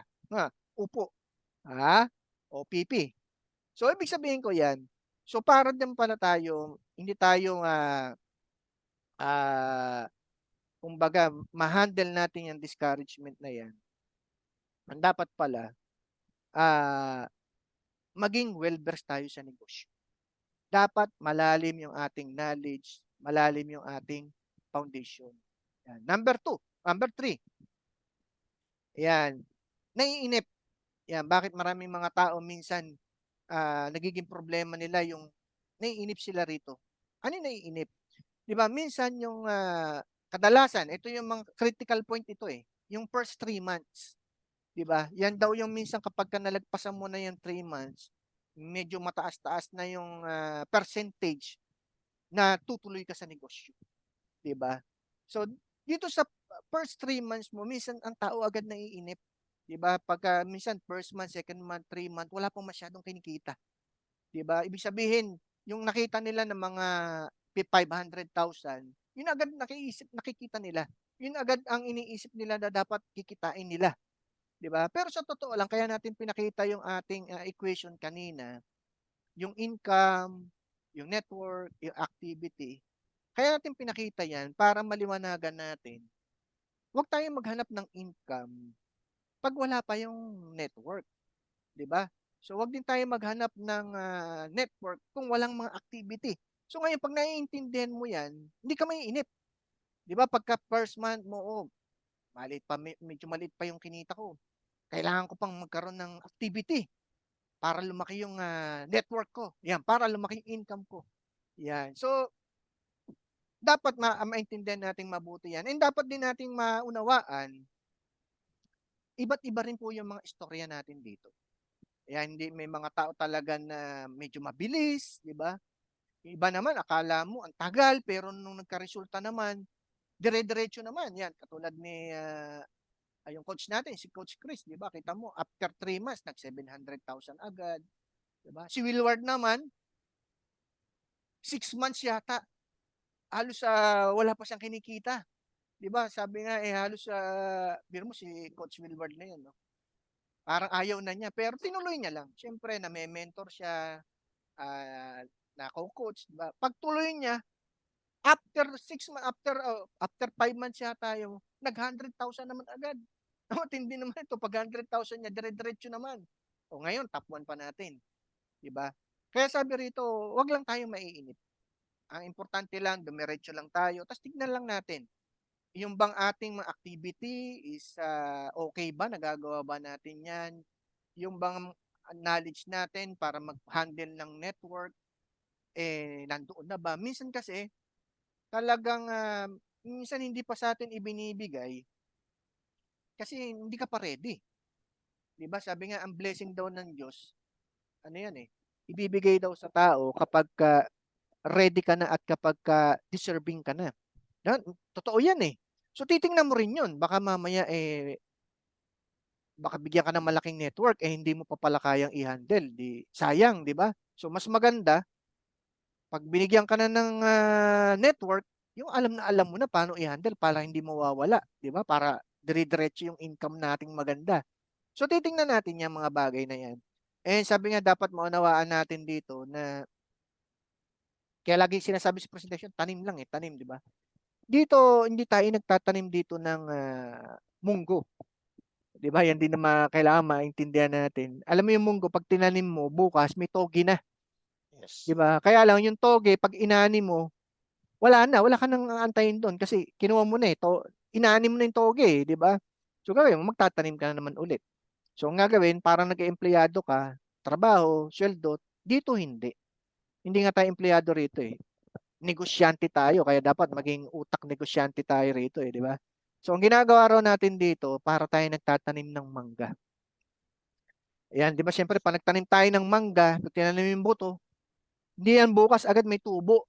'Di ba minsan ilang ang araw, ilang weeks bago sumibol yan, 'di ba? Pero nung hindi pa yan sumisibol, may nangyayari sa ilalim niyan. 'Di ba? Ano nangyayari diyan? Tumutubo yung ugat, dumadami yung ugat, 'di ba? Ngayon pag marami na yung ugat, uusbong na yan. Makikita mo na yung cotyledon.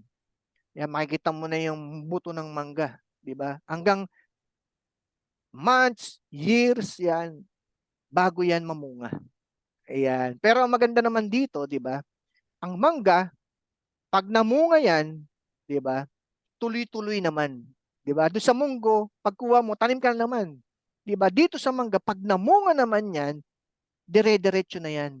Na maganda, sabi nga kahit wala ka na dito sa mundo, 'di ba? Tuloy-tuloy pa rin yan mamumunga. Parang itong business natin, 'di ba?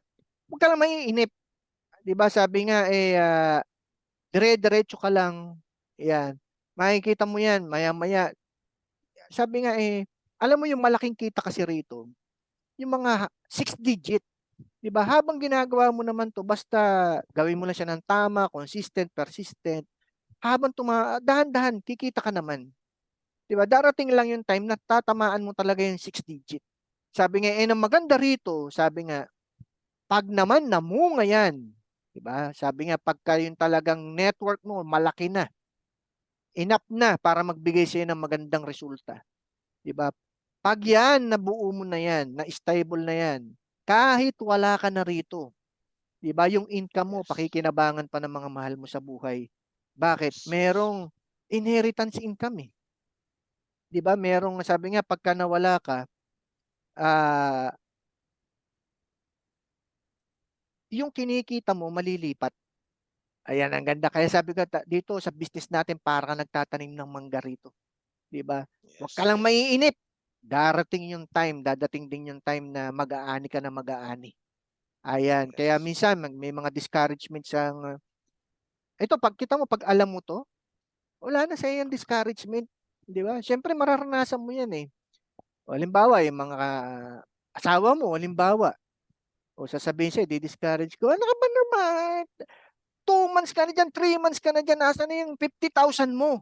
Diba? Wala naman nangyayari sa iyo dyan. Yung mga nanay mo, tatay mo, ano ba? Akala ko ba 200,000 kikitain mo dyan? Nasa ng 200,000? Wala naman nangyayari sa iyo dyan. Tumigil ka na. Minsan ganyan, di ba? Kapatid, di ba? Asawa. O, ikaw naman, kaya hindi mo talaga naintindihan tong negosyo na to, tigil ka 'Di ba? Pero pag naiintindihan mo, pag sinabi siya, wala naman nangyayari sa dyan. O, sisigawan mo, meron! Sabi, ano nangyayari sa dyan? Parang mangga, di ba? Bago tumubo, umuugat muna. O, sasabihin mo, meron na! Inuugat na! Inuugat na! Ugat pa lang daw, ugat, kaya inuugat na. Kaya sabi rito, wag ka lang mainip. Alam mo, maririnig mo madalas dito sa mga ganitong klaseng training, give yourself 2 to 3 years. Hindi naman ibig sabihin na 3 years ka bago kumita. Katulad ng sinabi ko kanina, doon sa proseso na yung kikita ka 30,000, 40,000 every month, okay na yun. Sabi nga, kung, lalo na kung part-time mo ginagawa, magkaroon ka ng extra income na 30, si Rose Ann nga, grabe, di ba? Si Coach Rose Yes. Ann nga, 100,000 madalas, part-time. O si Coach Yes. Rhea, ganun din. 'Di ba? Part-time na full-time housewife pero hindi ko ba naman ay nag 100,000 every month part-time. ay di magandang-maganda na, 'di ba? Sabi nga yung 2 to 3 years, yun na yung yun na yung talagang nakukuha mo na yung mga gusto mo talaga sa buhay. Ibig sabihin kumikita ka na ng 400,000, 500,000, 1 million nga, biro mo yung grand apply nga natin na first year pa lang yata o bago mag second year, kinita na niya agad yung 1 million a month, 'di ba? So sabi nga, give yourself 2 to 3 years. Ganun ang i-program mo, 'di ba? Kaya sabi nga kung 1 year medyo hindi mo pa na-reach yung six figure, give yourself another year. Yan, kung halimbawa 2 years, yan hindi mo pa na-hit yung six figure, give yourself another year. Yan, kapag ka 3 years ka na, eto na. At wala ka pang 6 digit, yan, mas lalo kang tumuloy. Kasi nakakahiya ka na. 3 years ka na, wala pa nangyayari sa'yo. Hindi, joke lang yun. Di ba sabi nga, kung gagawin mo lang yung business ng tama, ay nako. Ano na yan? Mga nagsabi na niyan, mga naging successful na sa negosyo na to, 2 to 3 years sigurado. Lahat ng mga pangarap mo, unti-unti mo makukuha dito sa negosyo na to. Ayan, Yes. kaya sabi, ito lang yung tatandaan natin. Lahat na nangyayari sa atin sa business na to, lahat yan, part lang ng success story natin. Ayan, so sabi nga, Yes. parang pelikula lang yan. 'Di ba? Success story nga parang pelikula. 'Di ba sabi nga, pag nanonood tayo, akala natin ang ganda-ganda, perfect yung pelikula. Pero ang totoo, hindi natin alam yan. Nung ginagawa yung pelikula, ang daming cut, ang daming take, minsan take 20, take 30, di ba? Bago ma-perfect yung pelikula. Ibig sabihin, ang dami rin nilang pagkakamali, ang dami nilang hirap na pinagdadaanan sa paggawa ng pelikula. So parang success story mo rin yan. Sabi ko nga kanina, iba-iba yan. Di ba? Iba-iba tayo ng success story, di ba? So lahat ng pinagdadaanan mo, part yan, yung mga hardship, di ba? Part yan ng success story mo. Basta huwag ka lang hihinto. 'Di ba? Yes. Kapag natapos yung istorya mo dito, kapag natapos yung pelikula mo dito, sigurado blockbuster yan. Ayan. Yes. Okay. So, anong dapat nating gawin? Nandito pa pala ako, no? So, ito pa pala, meron pa isa, nawawalan ng pag-asa. Ayan. So, ayan. So, ayan. So, nawawalan ng pag-asa, kasi sabi nga, tandaan lang po natin, yan. Sabi nga, huwag ka lang hihinto. Yan, huwag ka lang magkukwit. Yung mga nawawalan ng pag-asa, ito lang po. Sabi nga doon sa nabasa ko, there's many ways to become successful. Yan, but there is only one way to fail. Yan, sabi nga just quit. Yan, sabi nga huminto ka. Pagka huminto ka, sigurado na pong walang mangyayari sa'yo rito. Pero sabi nga, habang ikaw ay nandito, habang ginagawa mo tong business na to, kahit wala kang alam, matututo ka, sigurado po may mangyayari sa iyo rito. Sabi niya, huwag ka lang mawawalan ng pag-asa. Okay. Next, so ano po Yes. ang dapat nating gawin? Yan, avoid acne. So ano po yung ibig sabihin ng acne? Alam ko na yan. Yan, sabi nga, pag sinabi mo lang, alam mo na lang lahat, wala ka nang matututunan. Ayan. Yes. So wala nang tatanggapin na idea ang utak natin. So kasi bakit? Kinondisyon mo na yung isip mo na alam mo na lahat. Yan. So dapat pala, ano ang dapat nating gagawin? Dapat, sabi nga yung utak daw natin is like a glass of water. Yan. Kapag puno na, kahit daw anong isalin mo, kapag puno na, tatapon lang. Yan. So dapat daw, pagka tayo umaattend ng mga training, ng mga orientation, ng mga CSEL, dapat daw empty your glass. So empty your mind. Yan. Ang maganda po nito, yan.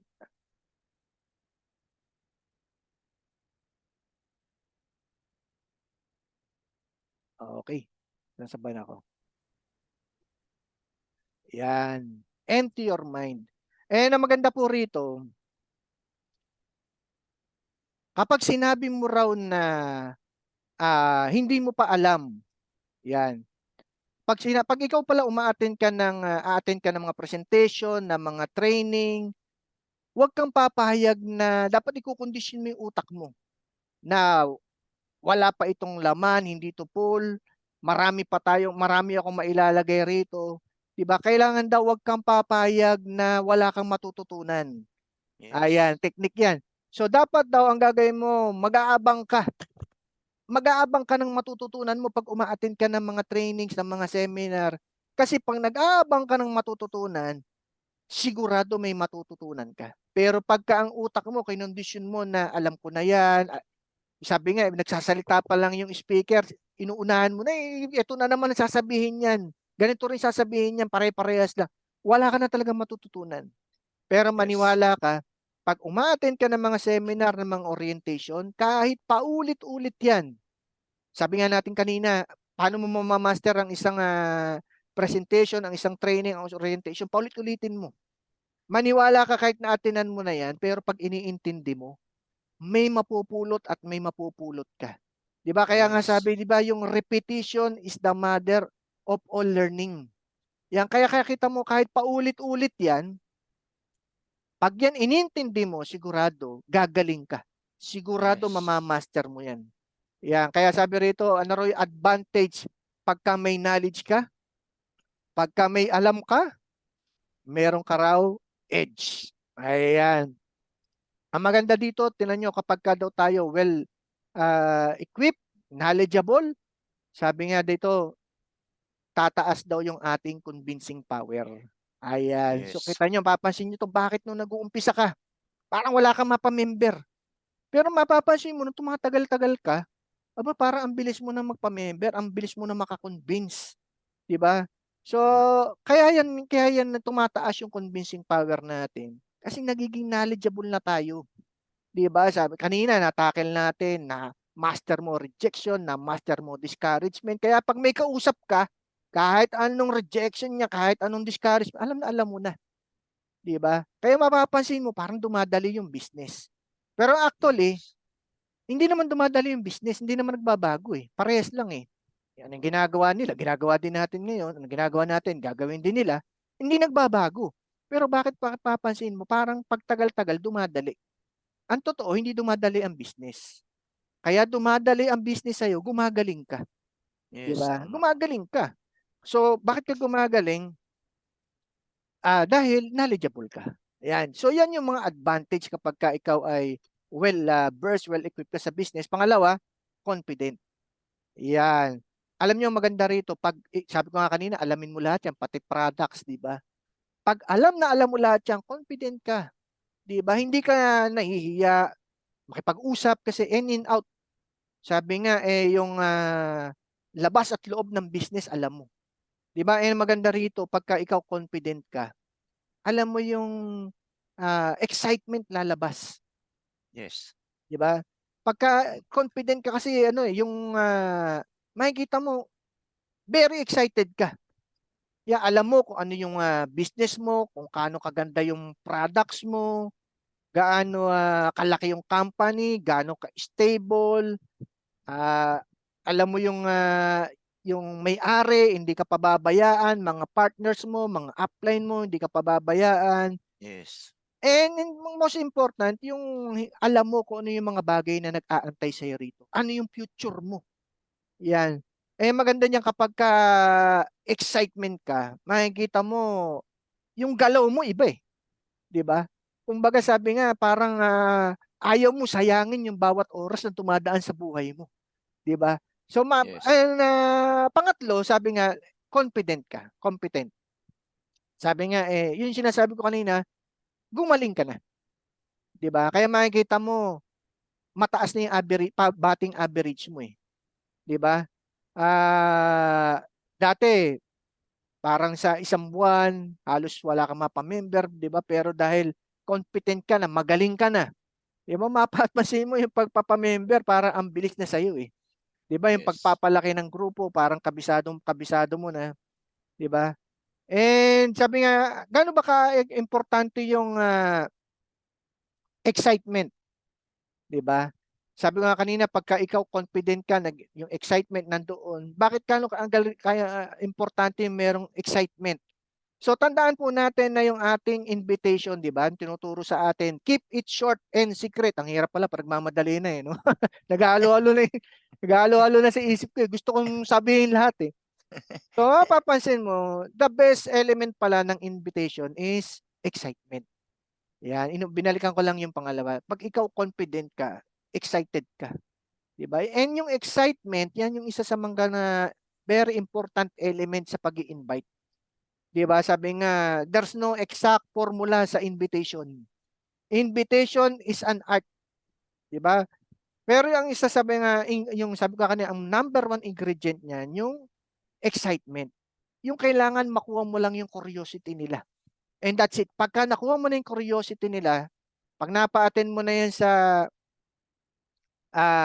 Zoom, ayan, eh kuha na talaga yan. Okay? So sabi nga rito, ito yung isa sa mga illustration natin para mas lalo nating maintindihan how important na tayo nagtitraining. Gaano kahalaga na hindi ka lang puro business presentation, kailangan meron ka ring training, may product knowledge ka, ayan, may sisel ka, gaano ka-importante.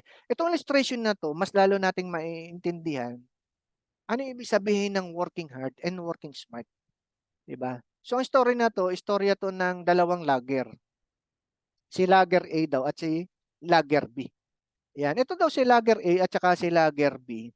Pareho silang kanong katagal silang pumapasok, pasok sila ng 8 o'clock, umuwi sila ng 5 p.m. Diba? Kaya lang, may pagkakaiba dito sa dalawang lager na to. And ang gustong malaman ng may-ari, bakit nangyayari to? Kasi bakit? Ito raw si Lager A, diba?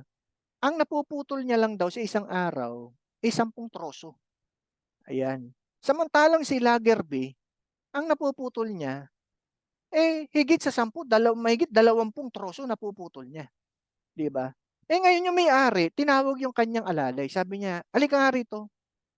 Imbestigahan mo tong dalawang lager natin. Sabi niya ganun. Bakit, boss? Nagtataka kasi ako, itong si Lager A, ang napuputol niya araw-araw, 10. Samantalang si Lager B, mahigit 20. Imbestigahan mo nga, baka may nangyayaring anomalya dyan. Ang ginawa nung tauhan niya, inimbestigahan. Yan. Si Lager A, yung inimbestigahan niya, yan. Pumapasok naman sa oras. Minsan maaga pa sa 8 o'clock. Pumapasok na. Wala bang 8 o'clock, todo agad ang putol. Putol agad.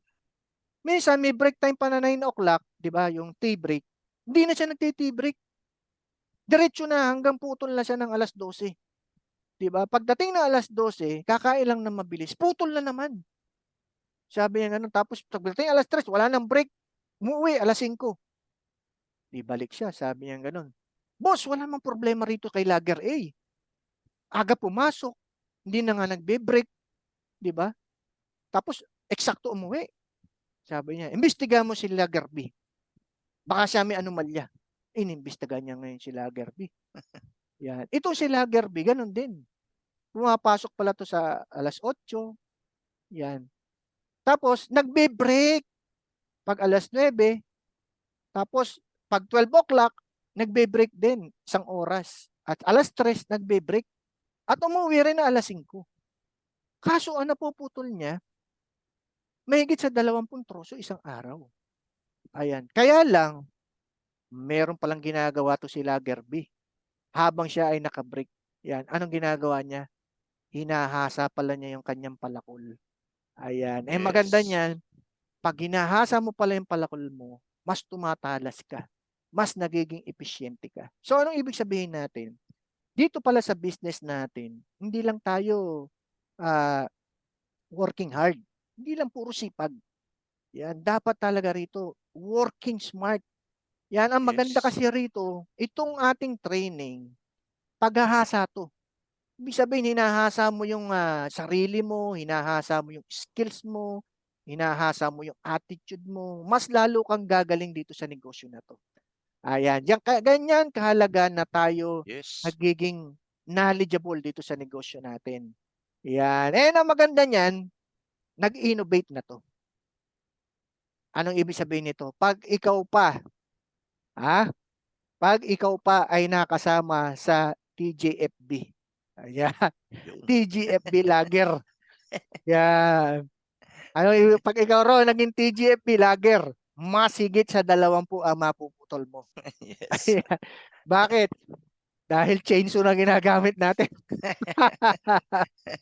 Yeah. Ano ibig sabihin natin? Alam nyo, eto po, bakit ko pinakitang chainsaw? Grabe, itong ginagawa natin na online, itong Zoom, grabe. Ano na po to? Napakabilis na po na paraan para gawin natin tong negosyo na to. Maginhawa, di ba? Kaya pala higit sa 20, chainsaw na eh. So, bago yan ha. Yung innovate na yung kwento na yan. TGFB Lager. Yes, okay. Ito na. Number 2, letter B, belief system. Ayan, ito yung paniniwala. Dapat 100%. Yan, ang sabi rito, kapag ka hindi 100% ang belief, hindi mo bibigay lahat ng kakayanan mo, ng potential mo. Ayan. Hindi mo mabibigay ang puso mo. Ayan. Kapag hindi mo na ibigay ang buong kakayanan mo at ng buong puso mo, hindi ka pwedeng magtagumpay sa anumang gagawin mo. Yan, tatandaan po natin yan. Lagi kang guguluhin ng takot at pag-aalinlangan. Ayan. For example po, sa trabaho. Tinan nyo na lang to Bakit kailangan dito sa business natin 100% belief din? Tinan mo sa trabaho, ikaw ba, bakit mo binibigay yung best mo sa pagtatrabaho? Bakit ginagawa mo yung pinakang best mo pa nagtatrabaho ka? 'Di ba? Minsan nga may mga sekretary nga daw 'yan, 'di ba? Pagdadating yung boss, nasasalubungin agad eh. Sasabihin ng secretary, "Boss, what you want? Tea, coffee, or me?" So, kikita mo na. So, bakit ka nag-strive na gawin yung maganda mo, ma-promote ka? Bakit? Kasi naniniwala ka na pagdating ng katapusan ng A15, susweldohan ka. 'Di ba? Palang tatrabaho ka ba, susweldohan ka agad? Hindi. 'Di ba? Pagpasok mo ba, sweldo agad? Hindi. Tatrabaho ka muna ng 15 days bago ka magsweldo. 'Di ba? Yes. Kung ikaw hindi ka naniniwala, 'di ba? Hindi mo binibigay yung puso mo, hindi ka naniniwala na totoo tong kumpanya na to, sasahuran ako nito, hindi mo gagawin yung best mo. 'Di ba? Hindi mo ibibigay yung buong kakayanan mo. Pero dahil naniniwala ka, legit yung kumpanya, susweldohan ka, totoo yung kumpanya, 'di ba? Ginagawa mo yung best mo. 'Di ba? Sabi nga sa pagrelasyon daw, pag-GGF at pag-BBF, 'di ba? Sabi niya, hindi ka magkakaroon ng girlfriend, hindi ka magkakaroon ng boyfriend kapag puro kapag aalinlangan. 'Di ba? Kaya iisipin mo agad, magiging mabuting tao kaya to, 'di ba? Magiging mabait kaya to sa akin. O, baka mamaya kukunin lang yung mga ari-arian ko. O, ito na ba talaga ang para sa akin, 'di ba? Pagka gano'n, hindi ka magkakaroon talaga ng karelasyon, 'di ba? Kasi Yes. punong-puno ka ng takot at ng pag-aalinlangan, 'di ba? Sabi nga kaya minsan ito yung mga dahilan kung bakit may makikita ka ng mga babae, hindi naman masyado maganda, 'di ba? Medyo pangit-pangit, 'di ba? Pero makikita mo ang popogi ng boyfriend, 'di ba? Alam mo yan dahil yan sa pag-aalinlangan at takot 'Di ba? Bakit? Pag nakakita ng magandang babae, yung mga pogi, alam mo iisipin nun, ay, ang ganda naman ito. Dami siguro nanliligaw dito. Ay, hindi na ako manliligaw, baka mabasted pa ako. 'Di ba? Kaya ang inamang mga pangit na lalaki, 'di ba? Kaya makikita mo magandang babae, ang pangit ng boyfriend 'di ba? Yung pangit na lalaki isipin niya, oh, ganda nito maligawan niya, 'di ba? Kahit na mabasted ako, okay lang, pangit naman ako eh. Maganda nito, tingnan mo, dahil siya lang nanliligaw, siya pa sinasagot. Kaya makikita mo may mga magagandang babae, ang pangit ng boyfriend. Di ba? So, bakit? Yung mga pogi kasi mapag-alinlangan. Ayan. Kaya yung mga babae, di ba? Huwag masyadong mahaba ang hair. Hindi porket pogi yung boyfriend, ha?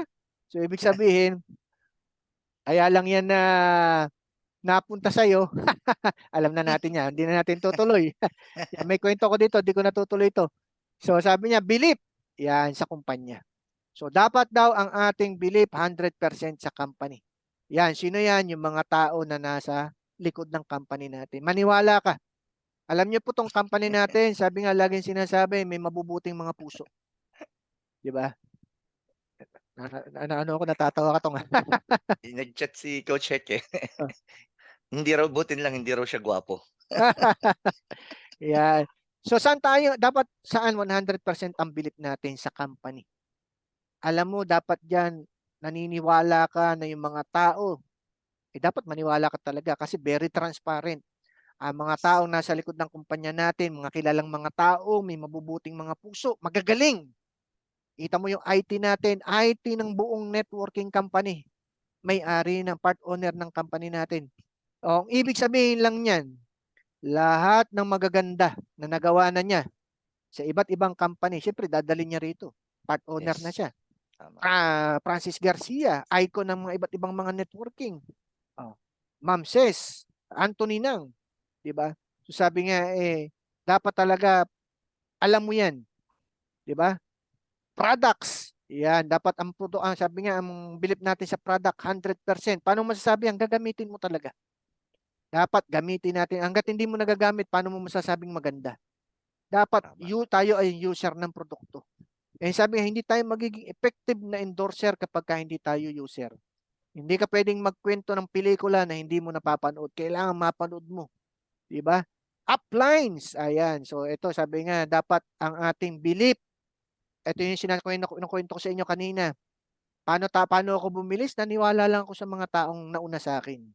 Kaya sa Yes. mga bago rito, sabi niya kung paano gusto mong bumilis o kahit sa matagal na, kung sa tingin mo, nung umpisa ka, hindi mo nagagawa to, may pagkakataon pa. Every day is a new day. Every day is, sabi nga, bagong pagkakataon para mag-start.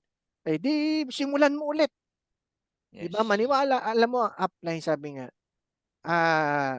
hindi ka tuturuan nito ng mga bagay na ikababagal mo o ikasasama mo. Lahat ng ituturo sa'yo dito, yung mga bagay na para magkaresulta ka agad. Diba? Yun ang goal lagi ng upline na yung mga bagong member magkaresulta. Diba? Kaya sabi nga, gusto mong bumilis, gusto mong magkaresulta agad, makinig ka lang ng makinig doon sa mga taong nag-invite sa'yo. Mga upline, ibig sabihin sa mga coaches, sa mga mentor, huwag kang mahiya magtanong. Yes. Diba? Alam nyo, sabi gusto nila yan na nagtatanong. Mas gusto nila yung humingi ka ng advice, diba? Maganda kasi kapag ikaw nagsasalita. Kasi minsan, maraming pwedeng ituro sa'yo yung mga mentor, mga coach, mga upline. Kaya lang, mas maganda, alam nila kung anong kailangan mo. Kasi kung ituturo nila lahat pa isa-isa, uubos oras mo rin Samantalang kung yung ginagawa mo, tinatanong mo yung mga bagay na kailangan mo, mabilis nilang maituturo sa'yo. Diba? Tama. Yes. Okay. Next, downlines. Diba? Sabi nga, ito yung mga tao may invite natin. Sabi ko nga kanina, hindi natatapos ang responsibilidad natin kapag ang mga downlines nag-member. Ang responsibilidad natin dyan pala nag-start. Sabi nga, responsibilidad natin, tulungan, magkaresulta sila. Sabi nga, isa dapat dyan, maniwala ka sa kanila. Ikaw mag-motivate sa kanila. Yan. Okay. Siyempre, naniwala ka sa upline, dapat maniwala ka sa sarili mo. Diba? Unang-una natin dapat paniwalaan sarili natin. Kaya natin to, kung nagawa ng kapwa natin, sigurado magagawa rin natin yan. Pag nagawa ng Yes. tao, pag nagawa ng kapwa-tao, sigurado pwede rin magawa ng tao. Ayan. And above all, siyempre, sa Panginoon. Sabi nga natin kanina, baka ngayon, nagtatanong ka pa, ako ba para dito sa We Provide? Ayan, ang sagot, oo. Kaya ka nga nag-member Kung hindi ka para dito, hindi ka magme-member. Hindi ka pag-memberin, di ba? Kaya ka pinag-member para dito ka. Di ba? Kaya Yes. sabi nga lang, yung mga magiging downline mo, naka-ready na yan. Di ba? Hahanapin mo na lang. Di ba parang ang mga ibon, nung ginawa ang mga ibon, di ba? Inuna ng Diyos yung mga kailangan ng ibon, mga halaman, di ba? Mga puno, inuna ng Diyos yan. Para nung ginawa niya ang ibon, may kakainin na siya. Anong point ko? Kaya ka nandito, para dito ka, kaya ka nag-member. Diba? Ang ibig sabihin niya, bago ka pa mag-member, yung mga magiging downline mo, naka-ready na yan. Nandyan na yan. Yes. Hahanapin mo na nga lang. Di ba? So, kailangan mo lang talaga activity. Hanapin mo. Nandyan yan. Nakalaan na yan para sa'yo. Di ba? Hindi nga lang yan kakatok sa pintuan mo at sasabihin siya pagkatok dyan knock-knock. Di ba? Ako ang sugo. Ako ang magiging member mo.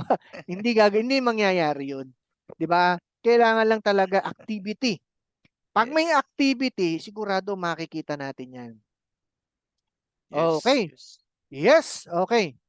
O bakit kailangan 100% ang belief? Yan. Sabi rito, kung ano yung tinatakbo ng isipan mo, ng thoughts mo, yan. Doon naman magbabase ang feelings mo. Okay. Diba? Sabi nga kung 100% ang belief mo, sabi ko nga kanina, lagi ka excited, di ba? Talagang hataw na hataw ka. And maganda naman ito, yun namang magiging galaw mo, magiging action mo, di ba? Magbe-base yan sa feelings natin, di ba? And syempre, yung result naman natin, magbe-base naman yan kung ano yung binigay natin yung result natin, magbe-base naman yan sa action na nilabas natin. Diba? Kaya sabi nga, Yes. dapat ang belief natin is 100%. Okay, lastly, ito na yung commitment. And itong commitment, sabi nga, one of the most important element sa success natin dito sa business na to. Sabi nga, in fact, sabi nga, kapag wala kang commitment, sad to say, di ba? Kahit alam mo yung yung attitude, yung belief, alam mo na yan, wala ka namang commitment, sabi niya, hindi ka magiging successful dito sa negosyo na to.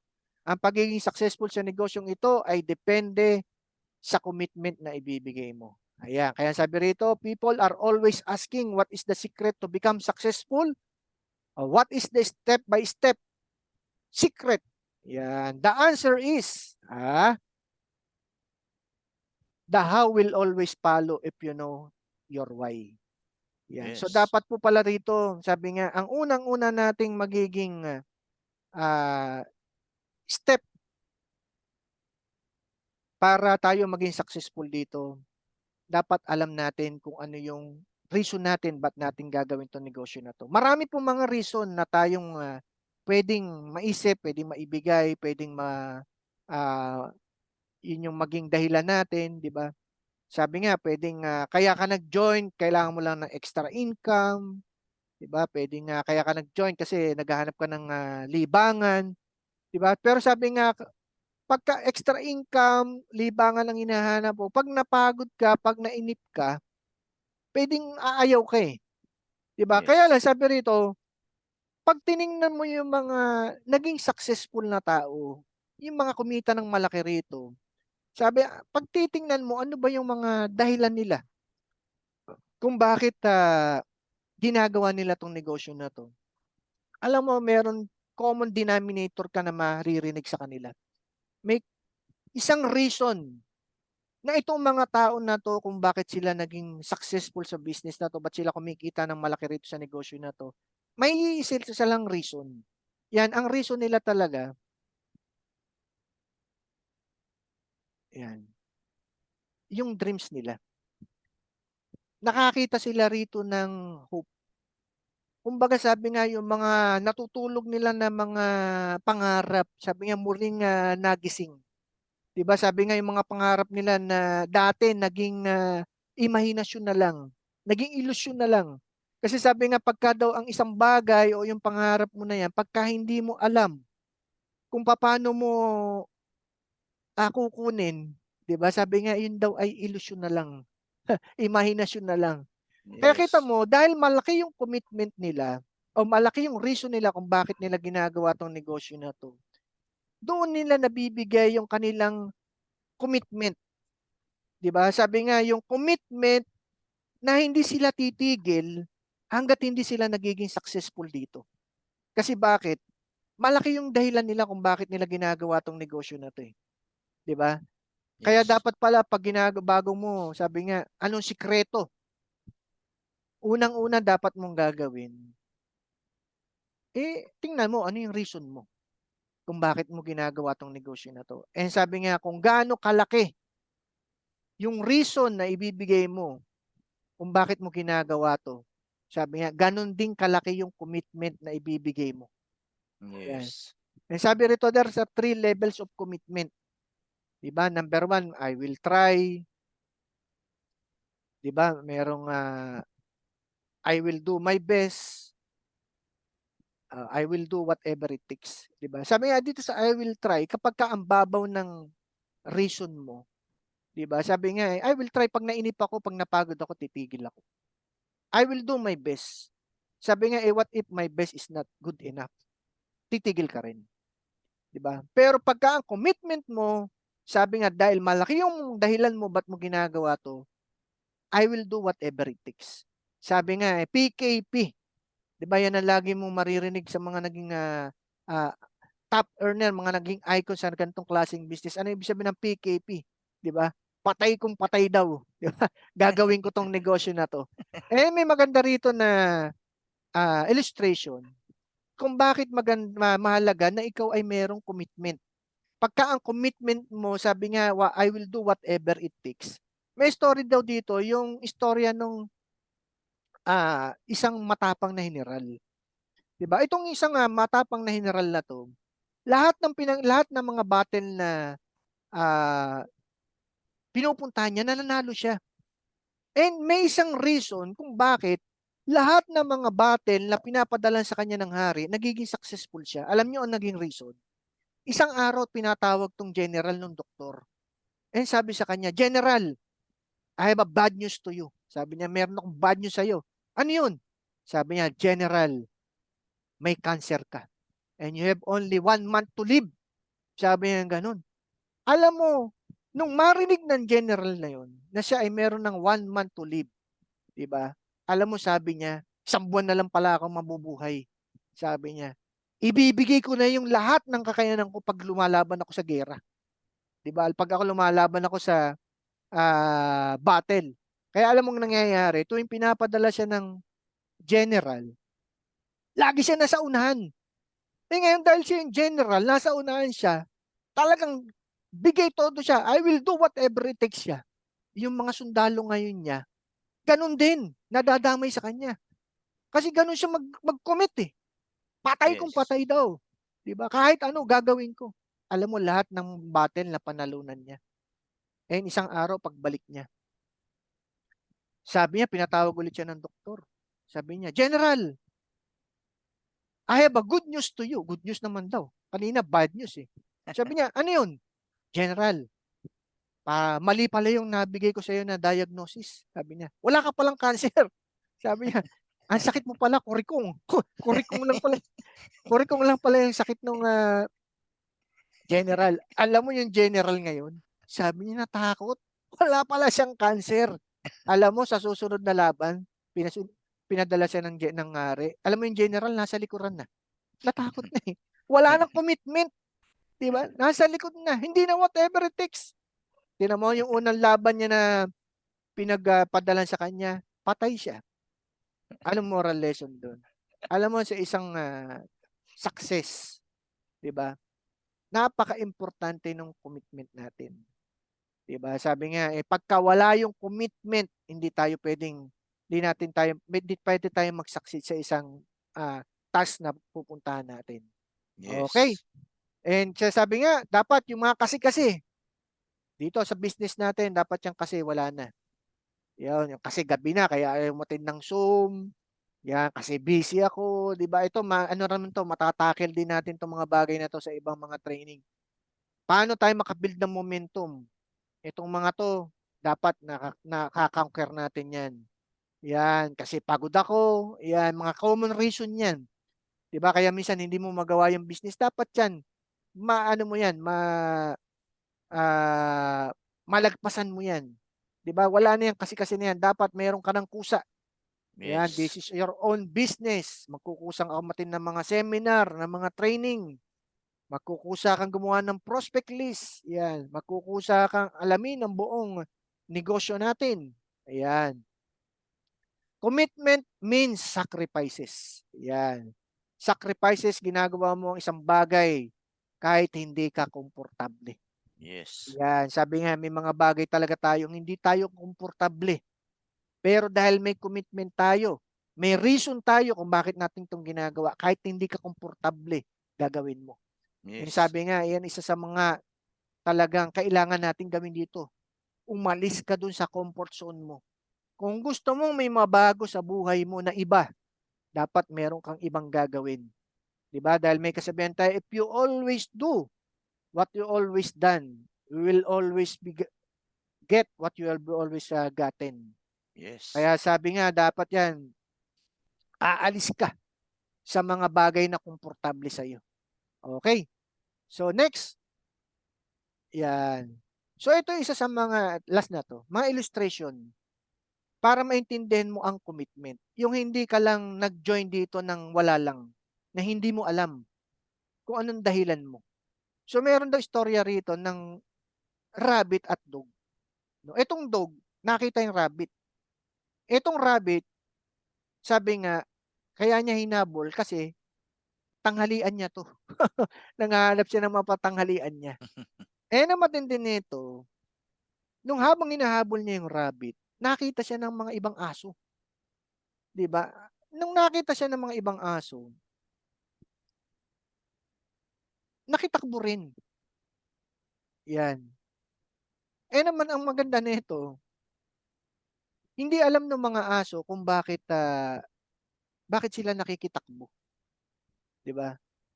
And nung napagod na yung mga aso, nag-uwian na. Eh, ang maganda nito, yung aso na humahabol dahil alam niya ang reason niya kung bakit siya tumatakbo, tinuloy niya, 'di ba? Eh, ang maganda rito, nag-succeed siya. 'Yan, sa kakahabol nga niya, nag-iba yung kulay. Kanina puti 'yan, ngayon naging brown. Sa kakahabol niya. Yeah. Anong moral lesson diyan? Alam mo minsan ang mga tao, maraming mga tao dito nag-join, hindi nila alam ang reason, 'di ba? Mababaw ang reason, mababaw ang commitment, 'di ba? Maaaring nung nag-join sila na-excite kasi laki ng kitaan, 'di ba? Pero walang reason ba't nila kailangan ng kitaan. Gano'n kumita ng gano'ng kalaki. Narinig pioneering stage, 'di ba? So na-excite, pioneering stage daw. Oh, dropshipping bago sa pandinig, 'di ba? Yung iba nabuyo ng kaibigan, yung iba nainggit lang sa nag-invite sa kanya, 'di ba? So sabi rito, pagka wala kang enough reason, mababaw ang reason mo kung ba't mo ginagawa 'to. Eh, sabi nga minsan yung commitment natin mababaw, 'di Tama. ba? Yes. So dapat talaga rito ang reason mo laliman mo talaga, 'di ba? Kaya sabi nga, alam mo dapat ang unang-unang mangyari, maging malaki tingin mo sa business na 'to. 'Di ba itong business na 'to hindi 'to putyo-putyo. Malaki ang puwedeng mangyari sa atin dito. Yes. Malaki ang bagay na nag-aantay sa atin dito. 'Di ba? Kaya Yes. sabi nga pagka malaki ang tingin natin dito, malaki rin yung magiging aasahan natin. 'Yan. Okay. Eh, nihalo ko lang 'to, last, focus. So bakit po napaka-importante na gaano kahalaga 'tong focus na 'to? Ito naman, lahat naman ng pinag-aralan natin sa gabing ito, useless kapagka wala kang focus. 'Di ba? Sabi nga kahit alam mo Yes. 'yan, eh kung wala kang focus dito sa business na 'to, madali kang ma-distract, madali kang ah,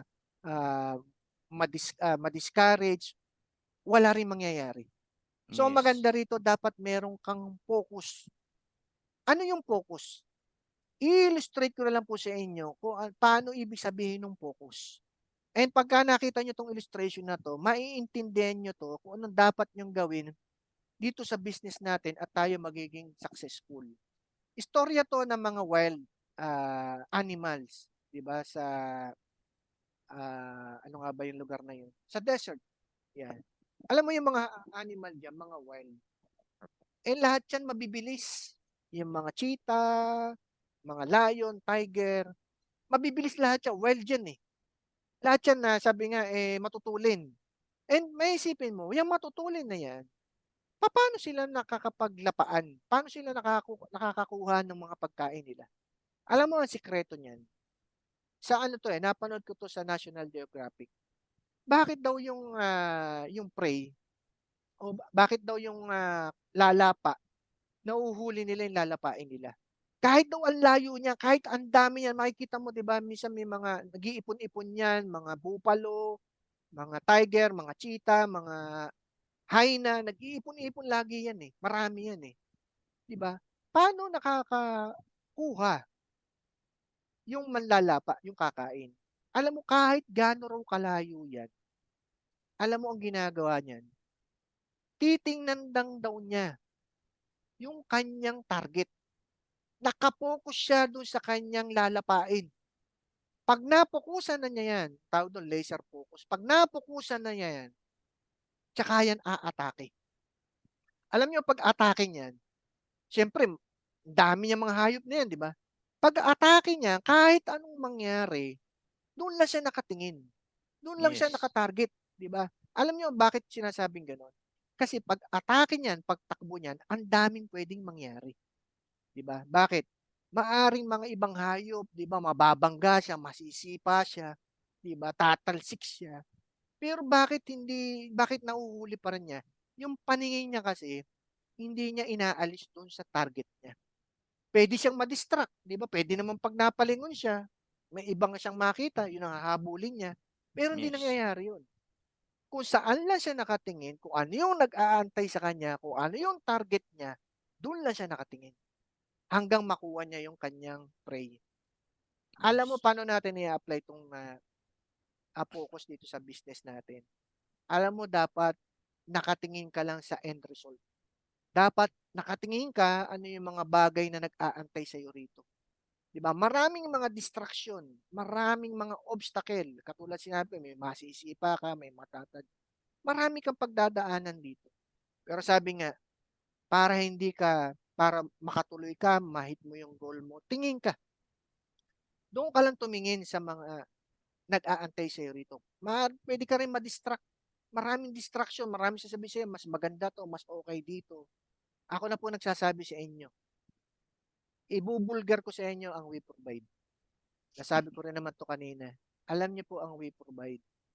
Lahat ng maganda sa ibang networking, pinagsama-sama niya rito sa We Provide. So, ano ibig sabihin? Huwag ka na maghanap ng iba. Nandito ka na sa the best. Ito na ang the best. Wala ka na makikitang ibang the best. Ito na yung the best nga. Ang gawin niyo Yes. lang po, focus. Marami kang obstacle na dadaanan. Pero maganda, hindi mo mag-isa gagawin itong negosyo na to. Marami nakagabay sa inyo rito. Ang maganda pa, alam nyo, kaya ako sinabi doon sa logger, TGFB logger. Alam nyo mga kasama nyo rito, itong ginagawa natin, proven and tested na. Hindi na po tayo nanguhula rito.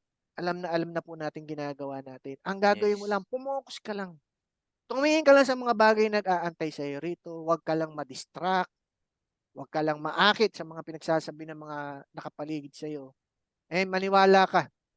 Sabi nga, isa lang po itong tinatakbuhan natin dito. Isang racetrack lang to. Yung sa racetrack nga lang po, mayroong mabilis, may mabagal. Pero alam nyo ang good news. Huwag ka lang huminto. Sigurado mararating mo rin yung finish line. Ano yung narating nila, mararating Yes. din po natin. Yes. Yun lang po. And thank you very much po. And sana po may napulot tayong kaalaman sa gabing ito. Thank you po and God bless po sa lahat. Yes. Thank you, Kuya Sor. Grabe, napakaganda ng training. Grabe, na-motivate po ba kayo? Sige nga po, say yes nga po. Sa mga na-motivate po ngayon sa ating training, pwede kayo mag-unmute. Say yes nga po sa mga na-motivate. Pwede kayo mag-unmute. Yes! Grabe. Yes, Sir Tatlo lang yata na-motivate ah. Oo. Sino pa po? Yes. Sino pa pong Yes. na-motivate? Yes. Say yes nga po. Yes, yes, yes, yes. Yes po, Sir Yes, Chris. yes. Yes. Yun. sir. Grabe, Yes! napakaganda. Napakaganda po ng ating training. Ngayon, bago po tayo matapos, meron lang akong gustong pag-share na maikli lang para sa ating closing remarks. Nakita ko kasi siya, kanina pa siya nagpa-type. Alam niya na kung sino siya, no? Okay. So, para po sa ating closing remarks, Ito po sa iba, kilala nyo na rin po ito, no? Ito po yung isa sa mga bagong leader natin. Coach Jim, pwede ka ba mag-closing remarks?